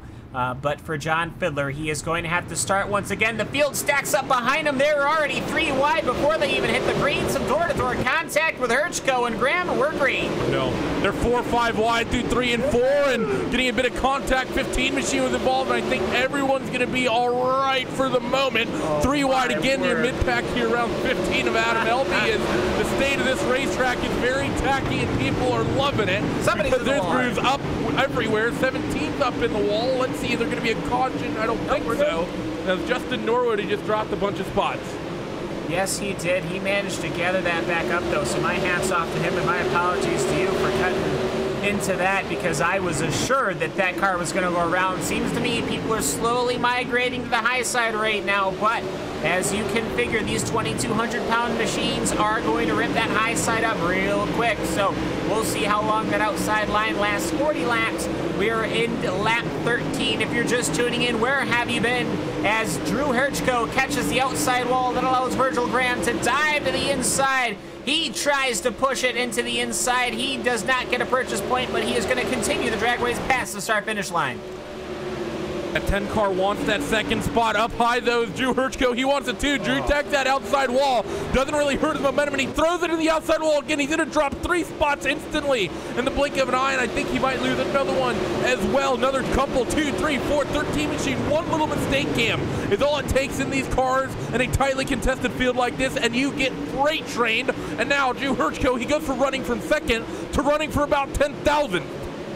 Yeah, and Leverstein into 10,000 cars on a track like this. Ooh. Leverstein, he also had that issue as Bergeron was able to move up. So move Bergeron up to 3rd position as somebody's in the wall again. That's Zach Rounds, as that number 7 machine is trying to gather it up. Look at all of the cars around here. He goes to the inside of James Edens. He goes around Jordan Wesley. Zach Rounds is right in the thick of it as Eldora Speedway putting on a show. They're almost 3 wide, drag racing once again. And the leaders are trying to check out, but my goodness me, as a massive throw from Jordan Wesley does not get purchased, is really putting on here from about 7th position back. Last time I've seen cars driving this hilariously, it was on the 805 on the way to work. It's a 14 of Jordan Wesley trying to work with the 6 machine of James Edens. Yeah, you should know that because I said the 805. But now the 14 car working the bottom of Adam Elby. He's going to pick up that spot over James Edens, but James is immediately going to fight back down low in 3 and 4. That 6 car not giving up, even though it's all white. Fiddler 1 second over Graham. Graham about 1 second over Bergeron. Bergeron about 2/10 over Leverstein. Then it's bumper to bumper from Heilman, Elby, Wesley, and James Edens. Edens, he's running inside line right now. That number 6 machine throws it to the top side. Jordan Wesley ducks low. Zach Rounds is in the action as Howard Weaver, he's trying to run the inside line, the number 11 machine. Howard Weaver, he's trying to get back into this after all. He started in 3rd, and he will have a bad hit. He manages to nip Drew Hirschko, and then he actually corrects Drew Hirschko. So, problem averted, I guess. But either way, good action here at Eldora, as it looks to me like if you want to be quiet right now, you got to be running up front. Fiddler and Graham are running on an island. Yeah, it's really the situation right now. You have 9/10 between Fiddler and Graham, then 9/10 between Graham and Bergeron. As Bergeron's going to tap the wall, and that's going to give Jacob Leverstein an opportunity to fight for this 3rd spot. He's going to throw it down low on Alex, who's been pretty flawless this week on RaceSpot Dirt broadcast, but hiccuping a little bit there. He's going to lose. No, he's not. He's going to just hold on to that 3rd spot at the end of that lap. Now down through onto the back straightaway. They're going to come. Good job. That was fantastic running for Bergeron to park his machine up high. He took Leverstein's motion away from him as now Bergeron runs to the inside. As yes, indeed, Randy, as David Heilman now trying to get in here. Adam Albee trying to get in here as these cars, the track, you can see almost a ring, a halo forming around this Eldora circuit. We are past halfway. A lot of these cars, Randy, are running that outside wall. Yeah, that's really the situation. We're getting big line of slick stuff, like you said, forming up around the racetrack. Bergeron still running the middle, but still a lot of cars running that top 15 of 15 car of Adam Albee. He's close to David Heilemann as well as Jacob Leverstein and Alex Bergeron. Nice little 4-car scrap running for your final podium position. They're going to roll through corners number 1 and 2 right here and sort of get themselves figured out. And what started it, go ahead. A massive truck from Josh Phillips. He dove into the inside of 4 cars and then he crashed immediately in the outside wall. I'm sorry, I thought that something was going to happen there, but it did not. Oh, he lost a bunch of spots, so I guess that's something. So unfortunate for the 14 machine, but that's usually what happens when you throw a slider on too many cars that you can't get around. Keeping tabs on Howard Weaver, 1 point the race leader tonight. He's still struggling to drive his way through the field, only managed to get his way back up to 10th, but considering, you think about the top 10 in qualifying, Cam, probably separated by a 10th and a half, not going to be able to work your way through a field that quickly. No, not at all, and Fiddler has checked out. It is about 7/10 right now. The Virgil Graham is catching, but with only 10 to go, not going to happen. As I think Adam Albee is there on the inside. He started 14th position, that number 15 did. Now he's just thrown a massive slide job on David Heilman and Jacob Leverstein. And these guys, it is amazing how aware these guys are, Randy. You got to remember, these guys are just probably running your iRacing spotter. They have amazing awareness right now. It's a fantastic race in Eldora. 5 machine and Heilemann is up top, 3 wide across your start finish for a moment as David up to the top side. Leverstein and Albee are going to slide him from the middle, and he's going to drive it right back down the bottom and pick it up. Racing crews everywhere, and this is phenomenal. Keeping tab on your race lead, though. Virgil Graham is reeling in. Race leader of John Fiddler gap down to half a second, so 2/10 from what it was just a few laps ago when Cam said that was not going to be a margin he could overcome. He's reeling him in. Virgil Graham might just have an opportunity as this top side of the racetrack slickens off. Only 6 laps to go. However, catching him might be one thing, passing him is another. They're staying high side as Heilman is still throwing slide jobs on Leverstein. Leverstein clears, Albee clears, but Heilman will then just throw another one in a lap to go. But it looks to me like this back section is working really well. Austin Silman is finding himself in trouble back in position number 12 right now. He gets a nip from Drew Herchko. That sends him running up the track. And Selman not having the day he is going to want to put his hat on. Neither is Weaver. So it's interesting battling all around as Fiddler. He is looking to take the victory here as we've still got action around position number 5. We have action around position number 1, gap down to 0.3 of a second, and it was a 1/10 and a half quicker last time through for Virgil Graham. They come across this time 6 thousandths quicker, so maybe answering a little bit is the 9 car, but he's not out of the woods just yet. He had a big margin, but the 10 has done a fantastic job to reel it in. Virgil has an opportunity. Is he going to be able to get there as we have 3 laps to go? And it looks to me like Fiddler is going to be able to defend. The only thing I can see Graham trying to do is if he throws a slide job and then parks it and takes the momentum away from John Fiddler. It is 2 to go right now, and these guys are running very quick laps, only 4/10 off of your qualifying time right now. It's Fiddler versus Graham.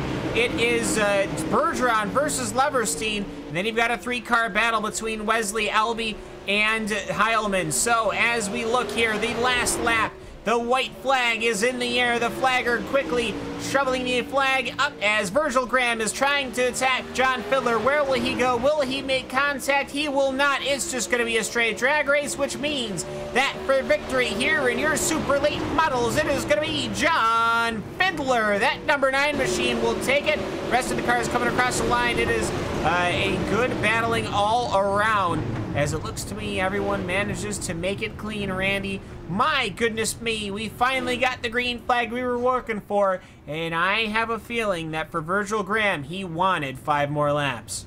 Well, we did the dance. We prayed to the magical ravioli. and it delivered with the Greenioni here, and Virgil Graham putting a fantastic drive, trying to reel in that race leader, John Fiddler, brought that gap down from nearly a second to get there for within 2/10, but John Fiddler on the 9, too good, and he comes away with the win tonight. Yeah, absolutely fantastic race. I wasn't mehing the race, I was mehing your ravioli. But either way, you're the one who started that. I know I did. You brought it up in a bad punny way. So either way, let's take a look at your finishing order here for the World of Outlaws Craftsman Super Late Models from Rossburg, Ohio. They put on a show. The number 9 machine of John Fiddler in 12 minutes and 47 seconds. Started first, finished first, but my goodness, he had to hold off a charge from Virgil Graham as it was .197 at the line. Jacob Loverstein will come home in 3rd after starting in 8th. Alex Bergeron will come home in 4th. David Heilman, he'll run from 15th to 5th. Adam Elby from 14th to 6th. Howard Weaver, oh, well, he had that one back. Started 3rd, dragged back down to 7th quickly. James Edens, he'll finish in the 8th position. Drew Hirchko will finish in the 9th position as Austin Selman finishes 10th after starting 2nd. Jordan Wesley will come home 11th. Chris McGuire 12th. Zach Browns, Jacob Fields, Lucas Channing, Justin Orr, Josh Phillips, Randy. We have just seen a fantastic race here in the super late models, I gotta say, and I think that the guys can put their hat on this one. It was good. Yeah, this was a fantastic late model race here at Eldora. It was sort of the optimal situation with the racetrack. It wasn't totally slickened off, but it was that nice part where the track just gets a little bit slick up top, but there's good dirt pretty much everywhere, and because of that, you saw the fantastic 3-wide racing that we saw up and down this field tonight. This Eldora racetrack prepared to perfection. Yeah, and I gotta say, I'm pretty happy with that one. So let's get John Fiddler into the RaceSpot TV booth. Catch him right outside the car. How about that one? So we'll get Fiddler in here. John Fiddler, congratulations on your victory here at Eldora Speedway, Rossburg, I'm sure. Home to a very good race. And for me, I have to say, think that we can say we had a fantastic race. Yeah, that was a really good one. I don't know what happened there behind me on lap 3 or whatever it was. It was like the big one, but yeah, it was a fun race for sure. Yeah, and you had to deal with a couple of restarts. You managed to get them working out fairly all right. Take me through this Eldora circuit. That outside line seemed to be the strong line, obviously, but I think you had to really do a lot of throttle modulation. Why don't you take me through running this high side here at the legendary Eldora Speedway?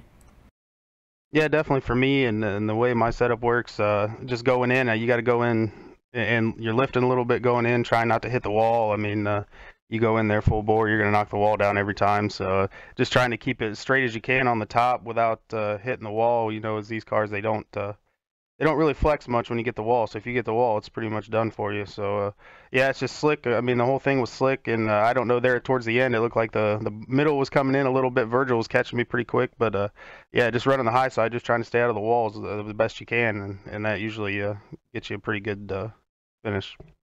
Yeah, and I mean, it's been tough. The qualifying session was super tight. I think we had, what, 7 that were in the 0 brackets for the 16-second. Just take me through kind of this late model community seems to get faster and faster and tighter, and the racing seems to be getting better. We did have a couple of cautions, but I mean, seems week on week, strength to strength, you guys are getting ready for perhaps on the looming future of the Drivers' Championship.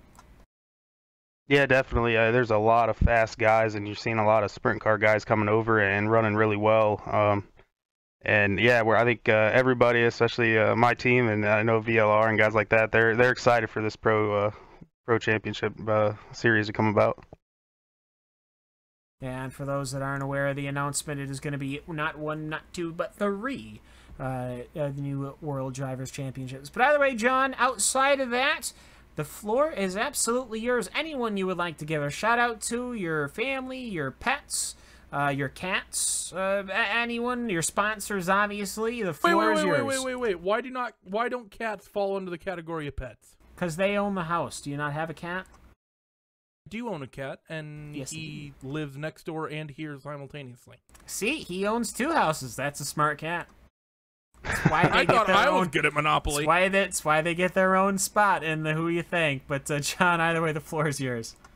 Yeah, I just like to thank my team, Elite 7 Racing. We got a lot of fast guys. I think we finished, first, 9th, and rounds and fields got into some trouble there.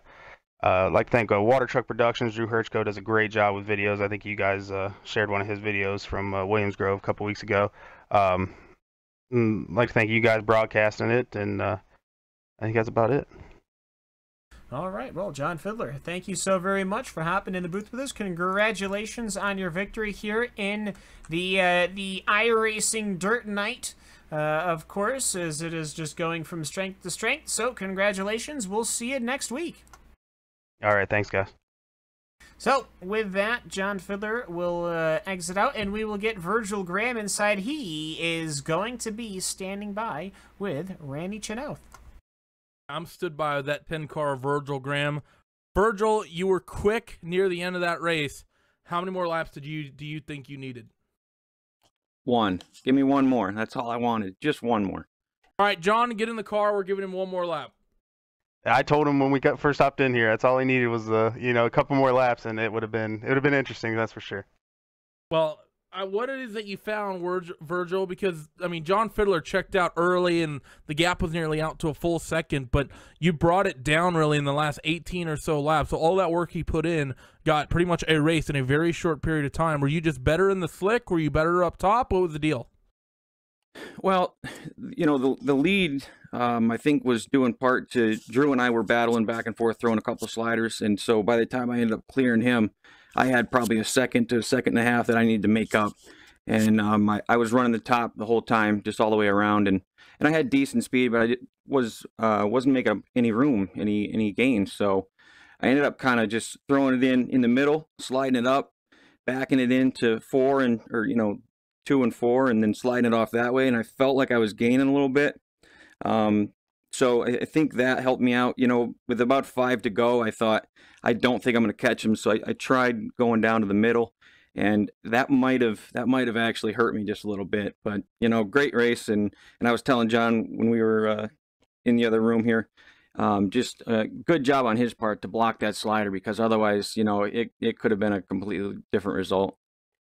Yeah, it could have gotten ugly for sure, but we'll be seeing these late models around Knoxville for the 2nd time this season here coming in the next 7 days.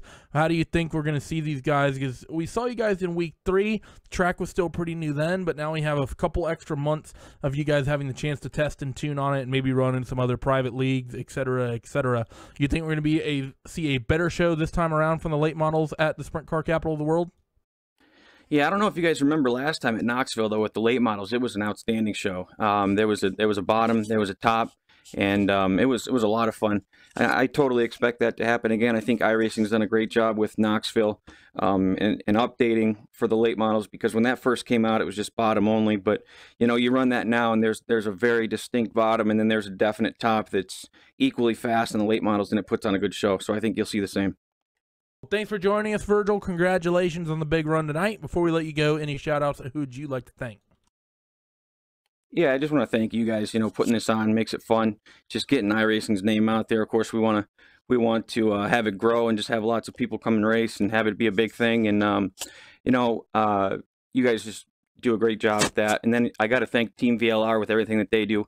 Great group of guys. They share setups, and they're open and honest, and they'll help people out. And we've got our series starting up soon, so hopefully we'll see everybody out there. Well, good job, Virgil. Hope to see you run strong. But moving on down the order, Mr. Cam Walsh, I think you're stood by with 3rd place finisher. That's Mr. Leverstein. Yes, it is. Jacob Leverstein, the guy who finished in 3rd position, carried the number 3 on his roof. Jacob, well, you finished in 3rd after starting 8th. So much more to this story, though. How did your night go here at the Big E? Well, I feel like I got really, really lucky there with that big crash in the beginning. Obviously, from the last Eldora race we were at, I am not the greatest at this track. I really suck at this track, especially in qualifying, as you guys saw. But yeah, I just feel like I got really lucky in that with that wreck, and you know, I got decent speed in the race usually, but you know, it's Eldora. It's just super hard to pass. You know, just with the slide jobs and all that. But it's super fun. It's awesome. Yeah, I mean, we saw action pretty much the entire race, all throughout the field, and we even had a duel right at the end of that for the victory. Didn't know if you saw that one, but yeah, it seemed to me that Eldora provided a wonderful race for us, and just taking it through this racetrack here at Rosberg, it is always put on a good show in sprint cars. But even in these super late models, it's good fun. I mean, you guys are able to throw slide jobs. You're able to throw blocks. You're able to go 3 wide. Just out of all the tracks we have here, it seems like Eldora seems like a pretty good track. Oh yeah, I mean I'm not the biggest fan of this track, but it's definitely one of the most fun tracks on here. It definitely puts on the best show too, in my opinion, just with all the sliders, and it really seems like the track, you know, works in really, really well, and you know, you can just find those little patches coming off, and you know, find speed in just different areas and stuff like that, and like, yeah, it's really fun. Now, I only have but one question to ask that's left, and I might get in trouble for this one. You have a manufacturer on the front clip of that. Can I ask why? You know, it's honestly just the graphics guy that he decided to put that there, honestly. Well, interesting enough. He decided that we wanted an Audi late model, but either way, Jacob, the floor is going to be yours. Congratulations on your finish. Good job running through the field, and anyone you'd like to give a thanks shout out to? I want to thank Foxhound Graphics and you guys up in the booth for doing such a great job, and that's it. Well, there you go. Let's move right on quickly now to Alex Bergeron. He is with Randy. Yep, I'm stood by a VLR driver coming away with a respectable 4th place tonight. Alex, it was an exciting race out there. I know you were as high up as 2nd or 3rd at one point, but a lot of shuffling over the 40 laps of action tonight. How was it on board that number 1 car? Well, it's quite difficult. Went the first, second lap accident, some damage in my rear axle, and I wasn't driving correctly, so I had to counter still a little bit more, and yeah, I'm happy with the 4th place though. Now, we've talked to you about this before, but you sort of started out driving these late models almost as a joke early in the season, but you've gotten really, really good at it the last handful, you know, this second half stretch of the season, really from about week 4, week 5. You've been a definite contender every single week in Dirt Night. What have you really learned about the late model in your tenure of trying it out?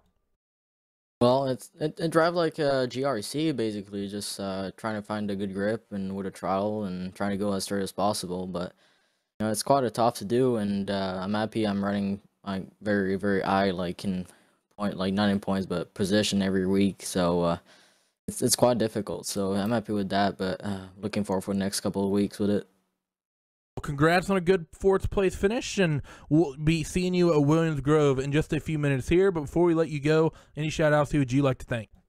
Yeah, all my sponsor, especially VLR for the team, and Drill Spill, their collective, Mer Inc., their car racing, and Tarico Signs and Designs, and you guys for broadcasting. Well, thanks as always, Alex. As Cam, I think that was a really, really good race from what we just saw in that one. Cam's not back. I thought Cam would be back, but we are going to be back here in just a couple moments with the rest of Friday night Dirt Night. One more leg is scheduled here in this one, and that is going to be round number 3 of the World of Outlaw Craftsman Sprint Cars from Williams Grove. Don't go away. It's going to be exciting.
get ready, going green.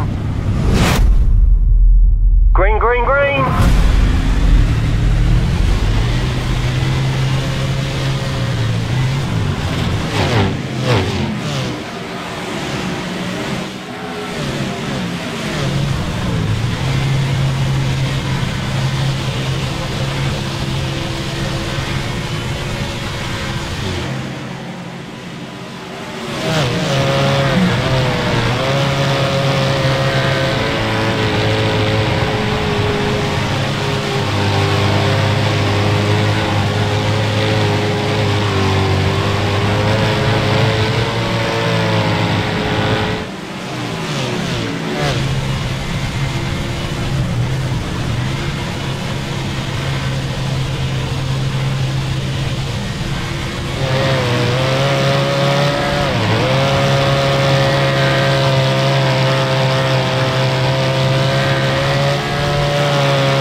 Gentlemen, boys and girls, welcome to Williams Grove Speedway. We were here last week with the super late models.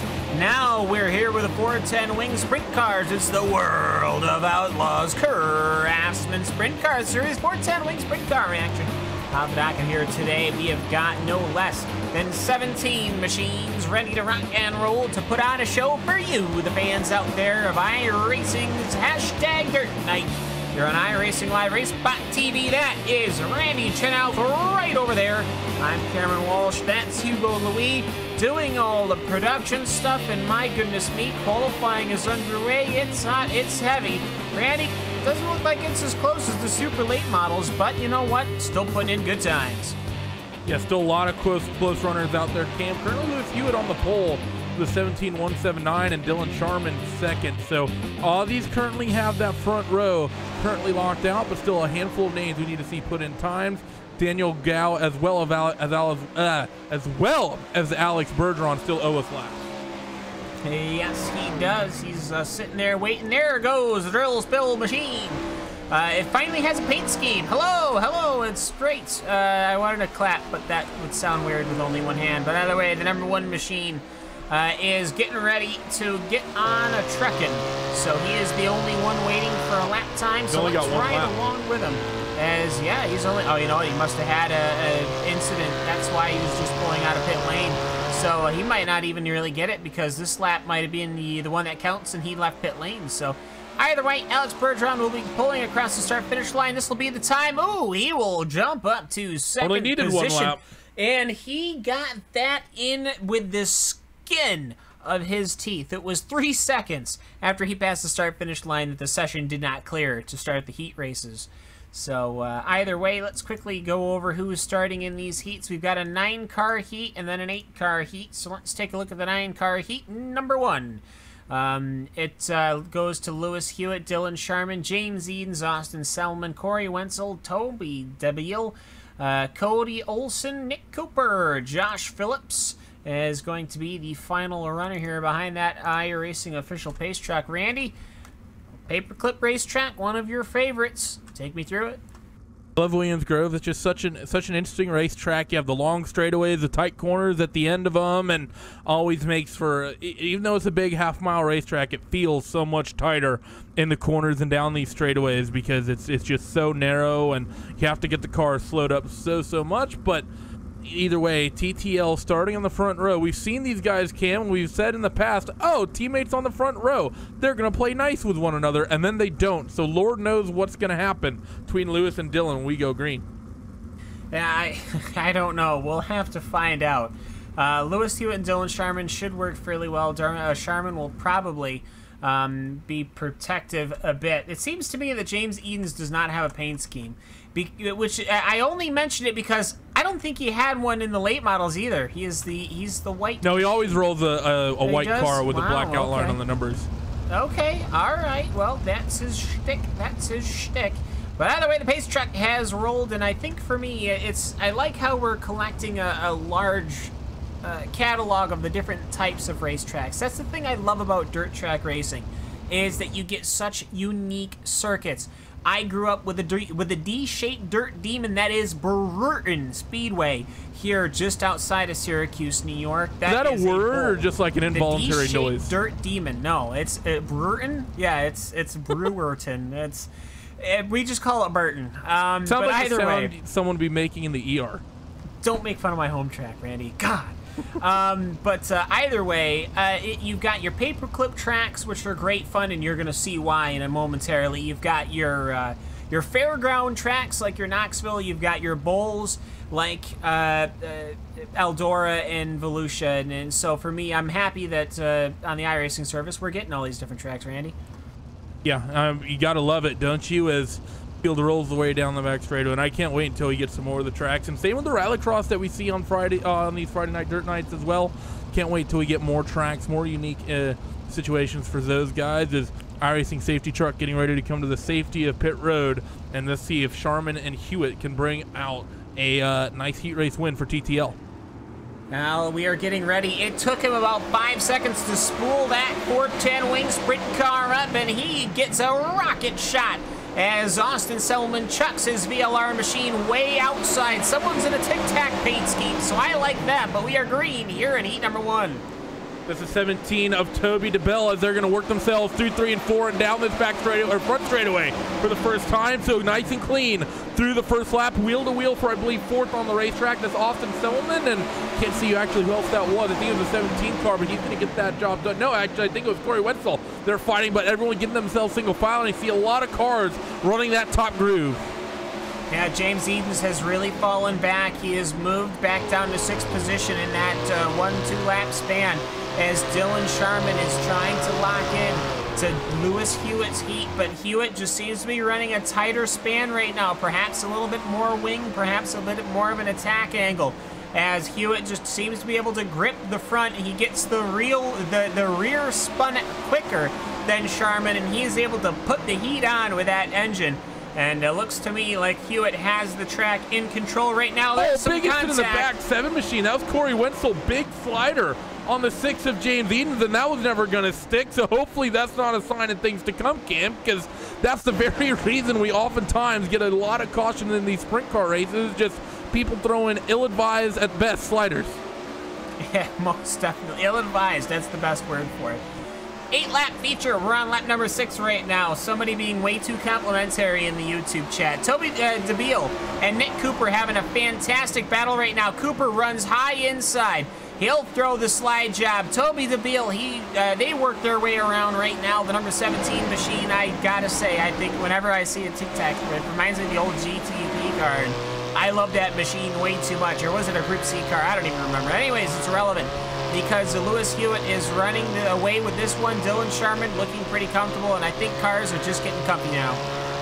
Yeah, everyone's just nice, calm, cool, and collected. No one's really close. Sharman's reeled in his teammate Lewis Hewitt as he comes down the back straightaway for the final time. Nowhere close enough to make a move just yet. He's just going to take that second row inside starting spot for the feature, but Hewitt, he's going to win this heat race. He'll be on the pole for that one once we get there.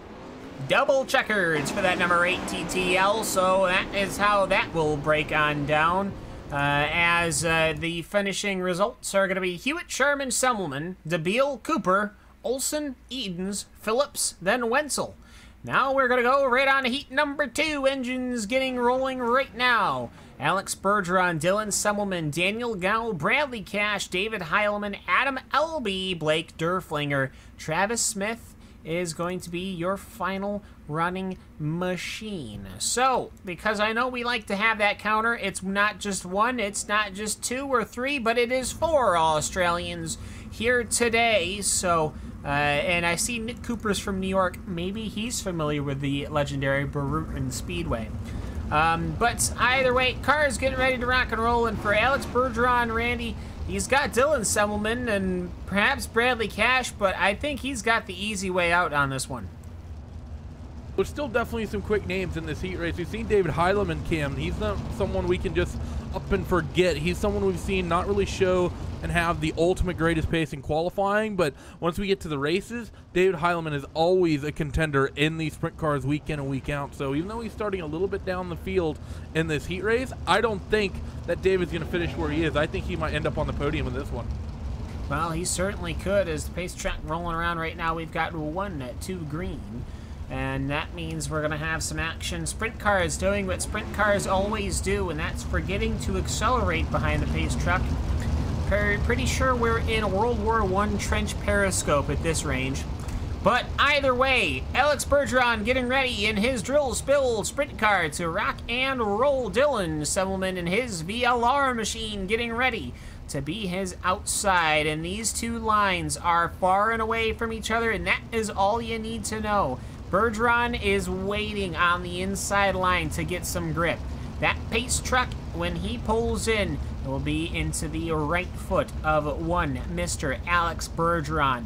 He's quick in a late model. He's quick in a sprint car. He's basically quick in whatever you put him in. And Alex Bergeron will lead us to heat number 2. And actually, he punched it a little too early. He had the apex, which means he had to slow down. Dylan Semmelman is on the attack. Dylan is coming hard. We've seen him have a good fight with Bergeron earlier this week in the American Dirt Series 360 Sprint Car. That was on Monday night as they worked to the top side in 3 and 4. I think that was a little bit naughty by Alex. He went way too early as they worked themselves down the front straightaway. Dylan is really being aggressive on the back end of Alex right now as they come off of corner number 2. Also, I wasn't invited to a 360 Sprint Car race. But either way... That was by design. I was about to say. It looks to me like this has absolutely backfired for Bergeron. He went so early that he had to actually back off. He was going too fast for the corner, which is telling you something about Williams Grove Speedway, by the way, as Dylan Semmelman is on the charge in that machine. That VLR is looking right now to get on by Alex Bergeron, but will Bergeron be able to hold? The outside line is the one that's comfortable. There's a good gaggle of cars going on in the back. It's Heilman, Albie Smith. Right now, they were running hard as Daniel Go seems to be leading this pack right now, and there goes Heilman, Randy, just like you're saying. He's trying to get to the inside of Bradley Cash, just can't seem to get there. And Dylan's going to send it. He sends it on the inside of Alex. He wants this heat race win, but Bergeron sees it coming. He drives it right back down to the bottom side of the racetrack and drives underneath him. So Dylan, even though he's worked with Alex in the past, he wants this for the bragging rights as he comes down the front straightaway. We saw Dylan choke that race away on Monday, makes contact with Alex and sent him up the racetrack. Dylan Semmelman, what a move. This is just a heat race, bud. You're looking to get sent to the feature event. It's going to be 2 laps to go, and Semmelman takes the race lead. And Dylan Semmelman, the Nerf bar to Nerf bar contact. He throws him into corner number 1, does not let him bleed off speed, which sent him up into the rough stuff. And it looks like Bergeron is ready for some action. So, ladies and gents, get ready. You're going to have a white flag lap with an Alex Bergeron that wants to take victory. This is your #1 iRacing driver in Dirt Oval as far as the standings for 4 Alex goes. Sprint Car. He throws the inside, but it is easily countered by Semmelman. Semmelman, he is, however, your top 5 in standings in the 410 Wing Sprint Car. As Bergeron tries to maybe work on down low. Doesn't work. Dylan Semmelman on the charge. He called the shot on the restart. He's the one that pushed Bergeron going into corner 1. He is the one that will take the double checkers for heat race number 2. Dylan Semmelman will have taken the victory. Alex Bergeron will finish 2nd. Daniel Go, David Heilman, Bradley Cash, Adam Melby, Travis Smith, and Blake Derflinger, your 8 finishers in heat number 2. What a race! And now we get to look forward to Williams Grove Speedway presenting to us all in the World of Outlaws Craftsman Sprint Car Series, a 30-lap main feature event under the lights here in Mechanicsburg, PA. It is going to be Lewis Hewitt, Dylan Semmelman, Dylan Sharman, Alex Bergeron, Austin Semmelman. Again, they're starting together. Daniel Gow, Toby DeBeal, David Heilman, Nick Cooper, Bradley Cash, Cody Olson, Adam Elvey, James Eames, Travis Smith, Josh Phillips, Blake Durflinger, Corey Wenzel, and Randy. I'm so excited about this race. I had to fly through the starting list, much to I'm sure Hugo's chagrin, because that was a fantastic heat race. Yeah, that was a really, really entertaining heat race and a sign of things to come. You have a couple people that have worked together on the inside of the first couple rows of Lewis and Dylan. Then on the outside, a couple VLR guys, Dylan and Alex on that top row. So you have teammates. Now, the TTL teammates, they've not looked like teammates always in the past with the way they sometimes race with one another, but they were nice and well behaved in the heat race. Not quite the same for Selman and Bergeron in that last heat race, let's just say. And I think that Dylan might just have a little bit of something coming to him, because that was a little bit naughty on him, but I feel like he has no regrets. So we're getting ready for some feature action here from Williams Grove Speedway. World of Outlaws Craftsman Sprint Car Series. Fireworks are in the air. No flame shooters here, I'm afraid. But we've got 410 wing sprint cars. That's all the fire you're gonna need. It's going to be myself, Cam Walsh, Randy Chenowth, and Hugo Louis. Thank you so very much for making RaceSpot TV part of your weekend. We are kicking it off here at this iRacing Dirt Night as it stands. I am so very excited because, A, one of two things is going to happen. One, we're going to get a fantastic race that's going to blow our socks off. Or two, they're going to wad it up going into one and they're going to crash. Yeah, I'm going to go for wad up into turn one and they're going to crash. The 1,000, Alex. Yeah, well, that's...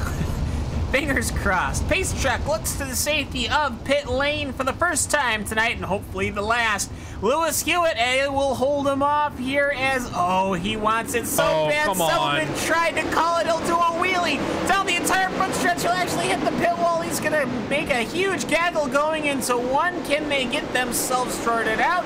Actually, that put everyone on high alert, so they managed to not just send it into corner number one. So, Randy, you're wrong. Yeah, what I don't get it. Everyone tried to jump it on Lewis there and stacked up the field. It happened to so many people, but still got a very, very close night of running here to look forward to as we're still green, and well done by Lewis holding up the field like green. That. Well, rip. Josh Phillips, I think. Wait a second. Oh, no, okay, this was involving another car. Okay, so going off, okay, so, all right, this is going to involve Josh Phillips. Yeah. Josh Phillips got underway here. This was through corners, I think, 3 and 4. It looked to me like Blake Durflinger clipped the car of Josh Phillips. Then Nick Cooper got turned around. Nick Cooper getting turned around is what brought out the yellow, but Nick Cooper never stopped his car and immediately resumed going. So we are under yellow with 2 cars retired, Daniel Gow and I believe Josh Phillips. But Randy, that was a crazy start. Yeah, everyone just, we say it every single week in the sprint cars, just be patient, yeah, bummer about the yellow, but it really started because of that shenaniganry on the start. Lewis didn't do anything wrong. He just waited a little bit longer, maybe a little on the long side to get going to green, but, everyone, it was people in the mid-pack trying to jump it, trying to, just getting on that gas pedal too early caused that stack up, and that's really what caused the whole chagrin. Dylan Selman lost a couple spots. Alex Bergeron's down the field now. Just people need to learn to be patient in these sprint cars, and eventually we'll get on good shows. I've seen good shows in the sprint cars. I know that they can happen. These drivers just don't want it to.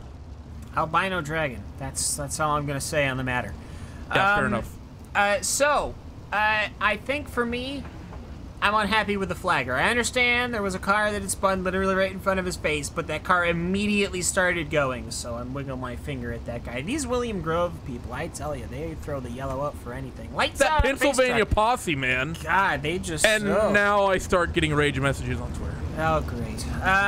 Well, it's better you than me this time. So, Lewis Hewitt gets ready, as he isn't too far back from the pace truck, which means he shouldn't have too much of an opportunity. Now, for me, if you're restarting, you gotta wait until post-apex here on the exit to 3 and 4, way inside, get that right tire nice and dirty, and then punch it. Hewitt, we'll see what he does here. He gives it a 1 Mississippi, a 2 Mississippi, and he slowly rolls on the throttle. He will continue to get the whole shot, and following him him is David Heilman.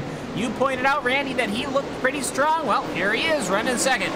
And he's gotten himself up there. Bradley Catch fighting on the inside with Alex and Dylan nearly contact. He's going to try to slot himself there 2x2 as Sharman gets into that, and there's caution in the back that I missed. The stacking up the field. Yeah, I see a Tic Tac car who is ripped away. Adam Elby, and I think this is, again, we got to have a conversation with him.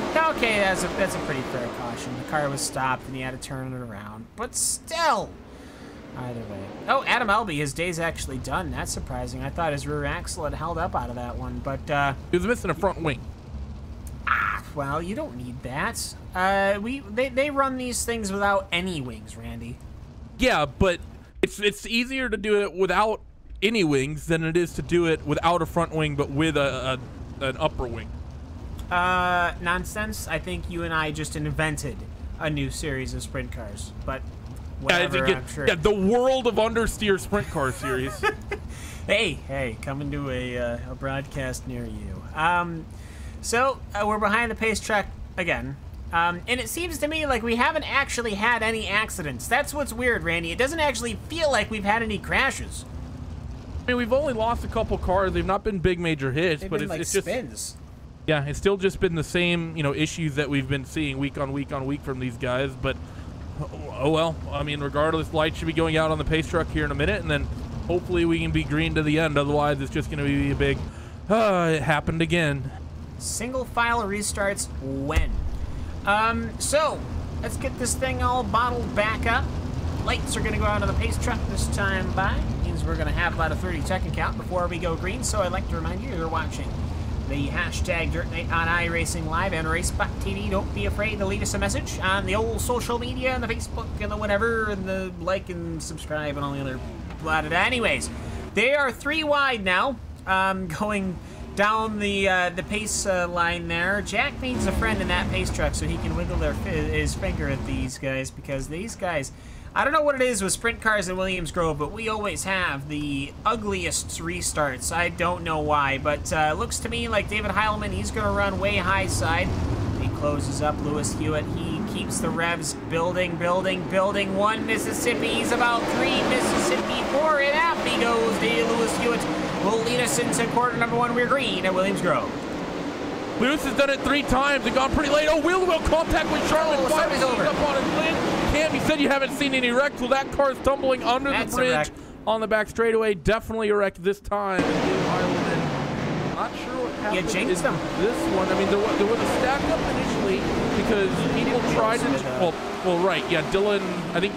Oh no, he nipped Sharman. Yeah, Dylan Sharman said hello. Yeah, said hello. He said hello. I think he punched it. All right, good day, fair enough.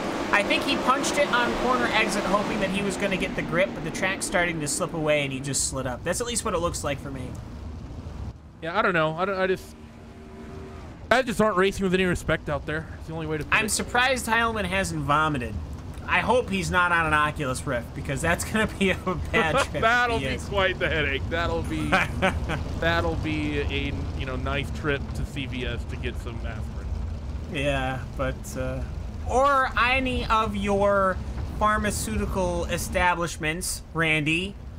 God. Okay, fine. You can go to the Target or Walmart pharmacy too. Sorry. In Kinney's Drugs, in Rite Aid, in Walgreens. You're missing so many sponsorship opportunities.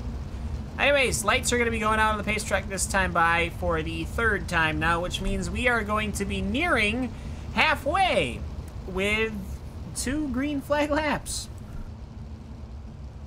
Hooray, I think is the best way to put it. I don't know. It's just I just hung it out there. I don't know what I was expecting you to say, but okay, well, lights are out on the pace track. Let's get this thing going. I don't know what you were expecting me to say. No, that's what I was just commenting. I just threw it to you, and I was not expecting anything. So, okay. So Lewis Hewitt now for the 3rd time is going to be holding Mississippi counts. I don't know if this is a good plan, but it seems to be a plan. He's still the leader. We should be finishing about now, but instead we're halfway. Let's see how long the Mississippi count is. He's got his teammate on his wing. So we will see after the pace track pulls into the safety of pit lane for the World of Outlaws Craftsman Sprint Car Series here on iRacingLive RaceSpot TV when Lewis Hewitt will go. And we've got about a 3 Mississippi count. He gets a decent enough hole shot. Dylan Sharman follows him on in. Bradley Cash slots into high side. We're green here at Williams Grove. And they're 3 wide for third. Fourth, and they come down to the back straightaway. They get it back to 2x2 as Dylan Selman is working the top. Number 1 of Alex Bergeron. He goes to the bottom. First car we've seen really try down there, and he's going to muscle his way up into the second spot. What a move by Alex. He picked off like 2 or 3 cars on the bottom of 3 and 4. And he sets his sights on Lewis, and he's got a big head of steam down the back straightaway. Well, he is probably still pretty miffed about, oh, he's running. He almost clipped the wooden fence. We have got a drag race now going across the start-finish line. We pass the halfway mark as here comes Alex Bergeron. The car of the number 1 has slotted himself into position number 1. Battling going on in the back, Bradley Cash and the car of Dylan Sharman. 1 car's around. Yes, that brings out the yellow because, of course, it does, even though he's fine. I think it was Bradley Cash who Dylan Sharman's No, there's a couple. Yeah, it was Dylan Sharman, the 9 car, and Dylan Selman was involved in that as well. So it was a 2 or 3 car incident. They were really happened. They were involved, but nobody stopped. But Dylan Sharman stopped. But they gotta have like a little group meeting, because I feel like whenever this happens at Volusia or Knoxville or Lanier, they just don't throw the yellow. For some reason, they're just like a hair trigger here, and I just don't get it. It's that posse, man. I'm telling you. Yeah, somehow this is making the PA What even posse. caused this incident in the first place? Was it just people? I think they just a little bit too quick into the thing. I think they were just running a little too tight, and I don't even think they really made that much contact. They kind of, I think one of them just got a little bit more grip, and it looked to me like the number 9 machine clipped going in, because Dylan perhaps had it a little sideways, and the other car didn't. Yeah, that one is a little hard. Bradley came from pretty far back. Yeah, Dylan Sharman was not very good on the top side. He lost a lot of speed, so that one I will forgive them for that one. I mean, it's a racing incident. So now we are going to have, as I grab binoculars and look at the lap counter, it'll be about 11 laps to go. So it'll be 10 laps to go. So we're basically going to have a slightly extended heat. No, it should be 10 to go. No, oh yeah, okay, it'll be 11 because they're on the final lap. Yes. Lights out on the pace track, which means we're going to be on lap 20 of 30. We're going to get ready for some further action here as James Edens is running way down low. See, this is what scares me. The cars are all over the place. They just stay in line. And this is the first time we've got Alex Bergeron starting. When will he throw the Mississippi count? He just throws the Mississippi count out the window. He gets that thing spooled up. He almost clips the inside barrier. Alex Bergeron leads us to green. Once again, 10 to go. Nice jump there from Alex. He went early, did the exact opposite we've been seeing from Lewis, and he does the exact thing that we've been seeing him do the last handful of green flag laps, which is go to the bottom. Everyone else still liking the middle, the top side of the racetrack. Travis Smith, he's throwing moves on the 6 of James Edens. He's going to just get clear coming on to 4, and the 6 of, I think that was James, taps that outside wall. Is bit of a pileup 17 of Toby, missing that front wing. A little bit sideways he entered 1, but Alex with a nice breakaway. Alex is running hard inside, almost hitting the barrier on a lap-by-lap basis, and lap times show it. He just ran an 18 flat, which was extremely quick. Austin Selman, however, we have not seen Austin strong. Well, he ran the outside with an 18.0. He was faster than Bergeron that last time by, so we've got a duel on our hands, ladies and gentlemen. He just took the second spot from Lewis. Yeah, and he did it easily. And now Bergeron sees the high side working out, so he wants to stretch his legs up here. So good run in here as we finally have a green flag run. 9-car Bradley Cash looks to the bottom of Lewis Hewitt. So people venturing to different sides of the racetrack, finding different things work. But I don't know if the place to be is down low right now. Bradley, as Austin's going to try to reel Alex in. Last time through, they were about even 300s in the favor of Alex Bergeron. So Austin Selman, I'm not sure if he has anything for Alex just yet, as Austin's going to try the center and try to hook something up. Let's see what the lap time they're going to be. It's going to be a 17.98 for Austin versus a 9.4 from Alex. Alex is doing a good job managing the gap as we're approaching 5 to go. if these guys were basing these setups on a worn-in track, they're going to be sorely disappointed simply due to the fact that we ran so many laps under cautions. As, yep, 5 on the ticket. So, Alex Bergeron leads. Austin Selman, Lewis Hewitt, Bradley Cash, Selman, the Dillon one, Travis Smith, Wenzel, Durflinger, Edens, Cooper, Sharman, DeBeal. That is your class as they run right now, as Lewis Hewitt continues to slide back. Yeah, Lewis Hewitt not having the night he would have wanted. He started tonight so well, but Bradley Cash has hooked something up and is reeling him in as they work themselves down at this straightaway and in towards 3 and 4. Let's see, Bradley's going to look to the bottom. Is that going to work out for him? We tried it. We saw him try it a little bit earlier tonight. Didn't quite pin out down the front straightaway again. Doesn't work out. 3 laps left in this one as he goes to the top in 1 and 2, trying to reel in that 8 car, that TTL machine of Lewis Hewitt. Yeah, and it looks to me like Lewis Hewitt has closed in on Austin Selman, so this is going to be a 3-car battle here at the Williams Grove Speedway. Mechanicsburg, PA, finally bearing fruit as, never mind, why did I jinx it? Shouldn't have said anything. Caution flag is out, and why? That's a good... Are they just messing with us now? They've got to be. Ladies and gentlemen, if anyone would know. Edens. Okay, James Edens hasn't been... Okay, that's why he's falling through the field right now. So, all right, finally, we figured that one out. Oh, he like almost flipped on the front. Okay, yeah, that one. That's legit. That's legit. He impacted that in. He hit that wall at 130, Cam. He hit that wall at 62. Okay, and the car spun around. Yeah, it did like a 900, but then you know what? He immediately punched the throttle as, oh no, we're gonna finish under caution. That's a massive bummer. So either way, cars are pulling across pit lane. Someone's so disgusted they've immediately pulled their car into pit lane, and somebody else has elected to just, they're just falling all over each other. Anyways, crossing the start-finish line is Alex Bergeron. He leads the field under caution to the checkered flag. Austin Selman follows him. Bergeron starts doing victory donuts, and he has now flipped his car, so I'm sure the car owner will be happy with that one. So, with his car now perched precariously on its side, probably leaking fuel, let's take a look at the finishing line for the race here at Williams Grove Speedway. I think the count was 6 cautions, and 5 green flag laps.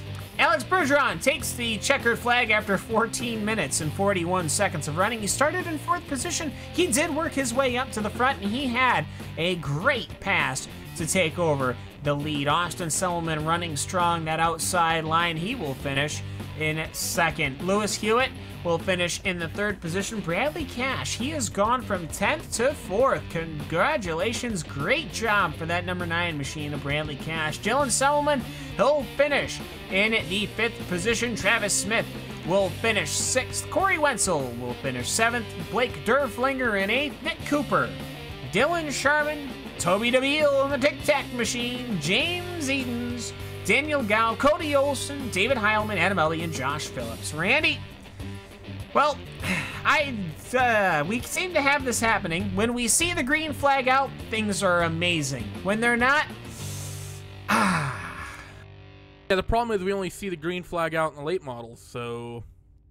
And GRC. I don't know. Yeah, and, well, that's a road series, so no yellows technically, but I don't know, had the potential to be a good race, and we see it every week, don't we? We have, the qualifying is always close. The heat races are always amazing. The consolation race is generally good if we get one. Then the feature comes, we get the best drivers in, and they let us down week on week. I almost, in my heart, I want to say it was a good race. Because we did see the pass, we did see the action. I thought the racing, when the racing was on, was great. So that's why I want to say it was a good race. But it's hard for me to say that when we've had so many cautions. Either way, we've got drivers climbing out of their racing machines at this Williams Grove circuit. So let's start with one Mr. Alex Bergeron, the number 1 machine. Well, Alex, you managed to make the pass under green, but it seemed the story of the night was the color yellow. Yeah, I mean, there was kind of a lot of yellow, but the bottom was kind of fast, and I blew by people on the bottom in turn 4. I was like, oh, okay, well, we're gonna run that line next lap.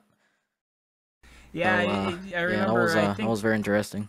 what, one restart, you managed to pass like 3 people running the inside line all at one in one shot. But this William Grove Speedway, perhaps were you just running a load more wing or a different suspension package to help run that inside line? Because it looked to me like some people tried to run that inside line, they didn't seem to have any grip.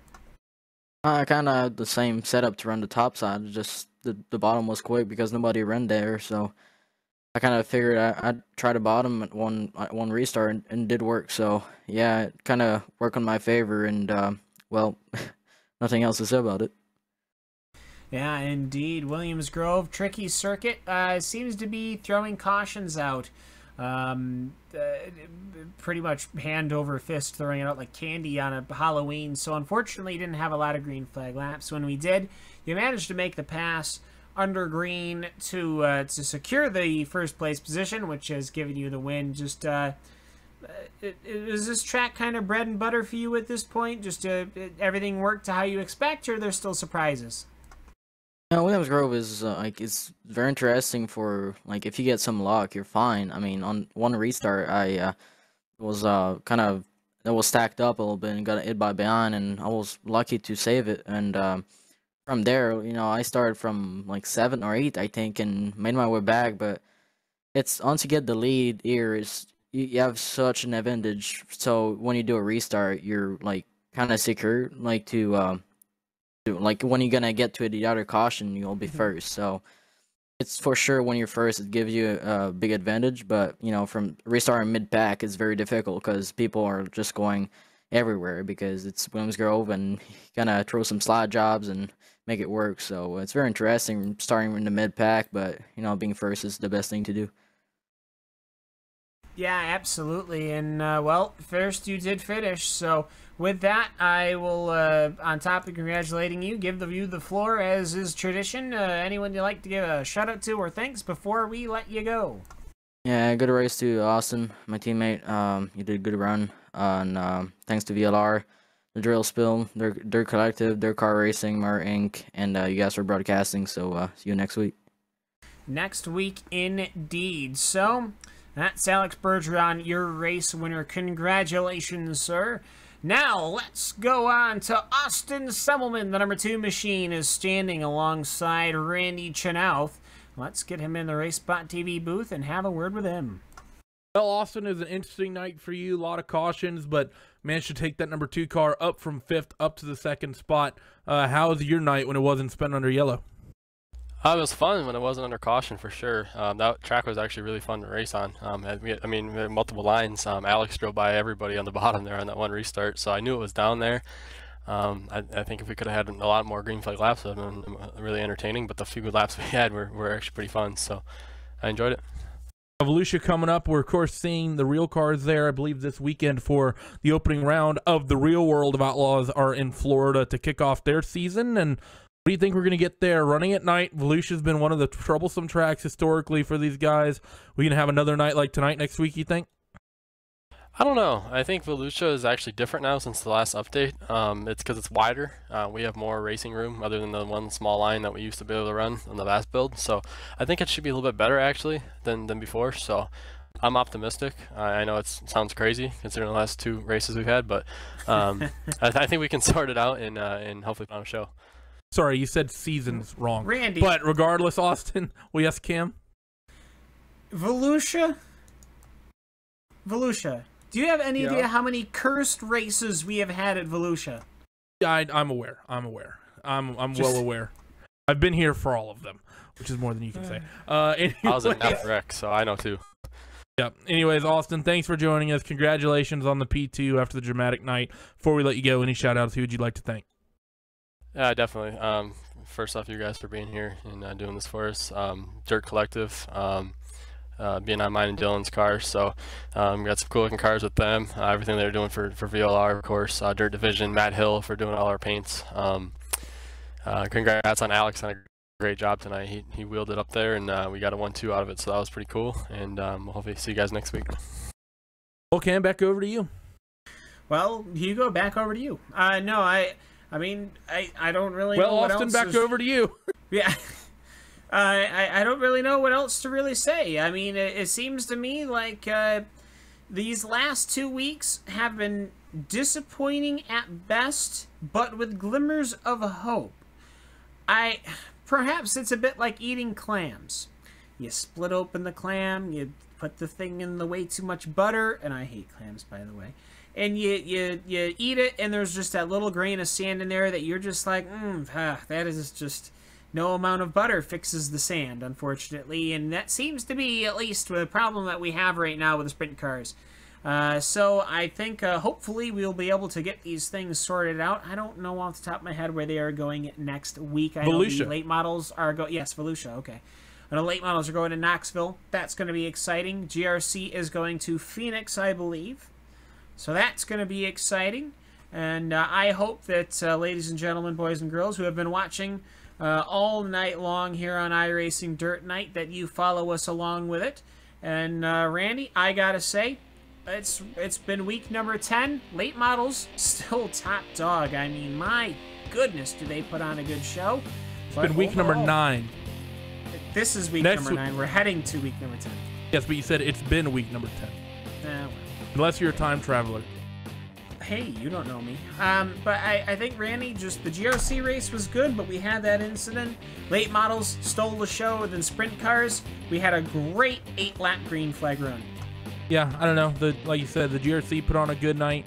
It was just that one incident with Stillian at the top of the feature event there was sort of a big question mark there for me. The late models, like you said, were fantastic. They had a couple cautions, but it didn't ruin the show or anything. Just 1 or 2, and they had a fantastic, last 20 or so lap fight to the end of that race. And I don't know if we have to start getting more vicious on air and start really calling people out by name to the point where we get protested. I don't know what it is, but it's the same people making the same mistakes every single week, and it always ruins these broadcasted races, and it's just not fun. Throw shoes. Either way, so we continue to hunt for the albino dragon next week at Volusia, but Hugo, it is about time. Oh, we're excitedly finishing out today here at the World Pinch of Outlaws. harmonic and everything. The World of Outlaws Craftsman sprint cars. We wish that they were pulling out on track right now, but unfortunately the gridding music is going to be our outro for tonight. For Cameron Walsh, for Randy Chenowth, and for Hugo Louis, you have been watching iRacing #Dirt Night on iRacingLive and RaceSpot TV. The credits on your screen right now, them's who's making our thing so much easier. Either way, we will see you all in 1 week's time at Phoenix, Knoxville, and Volusia. See you later.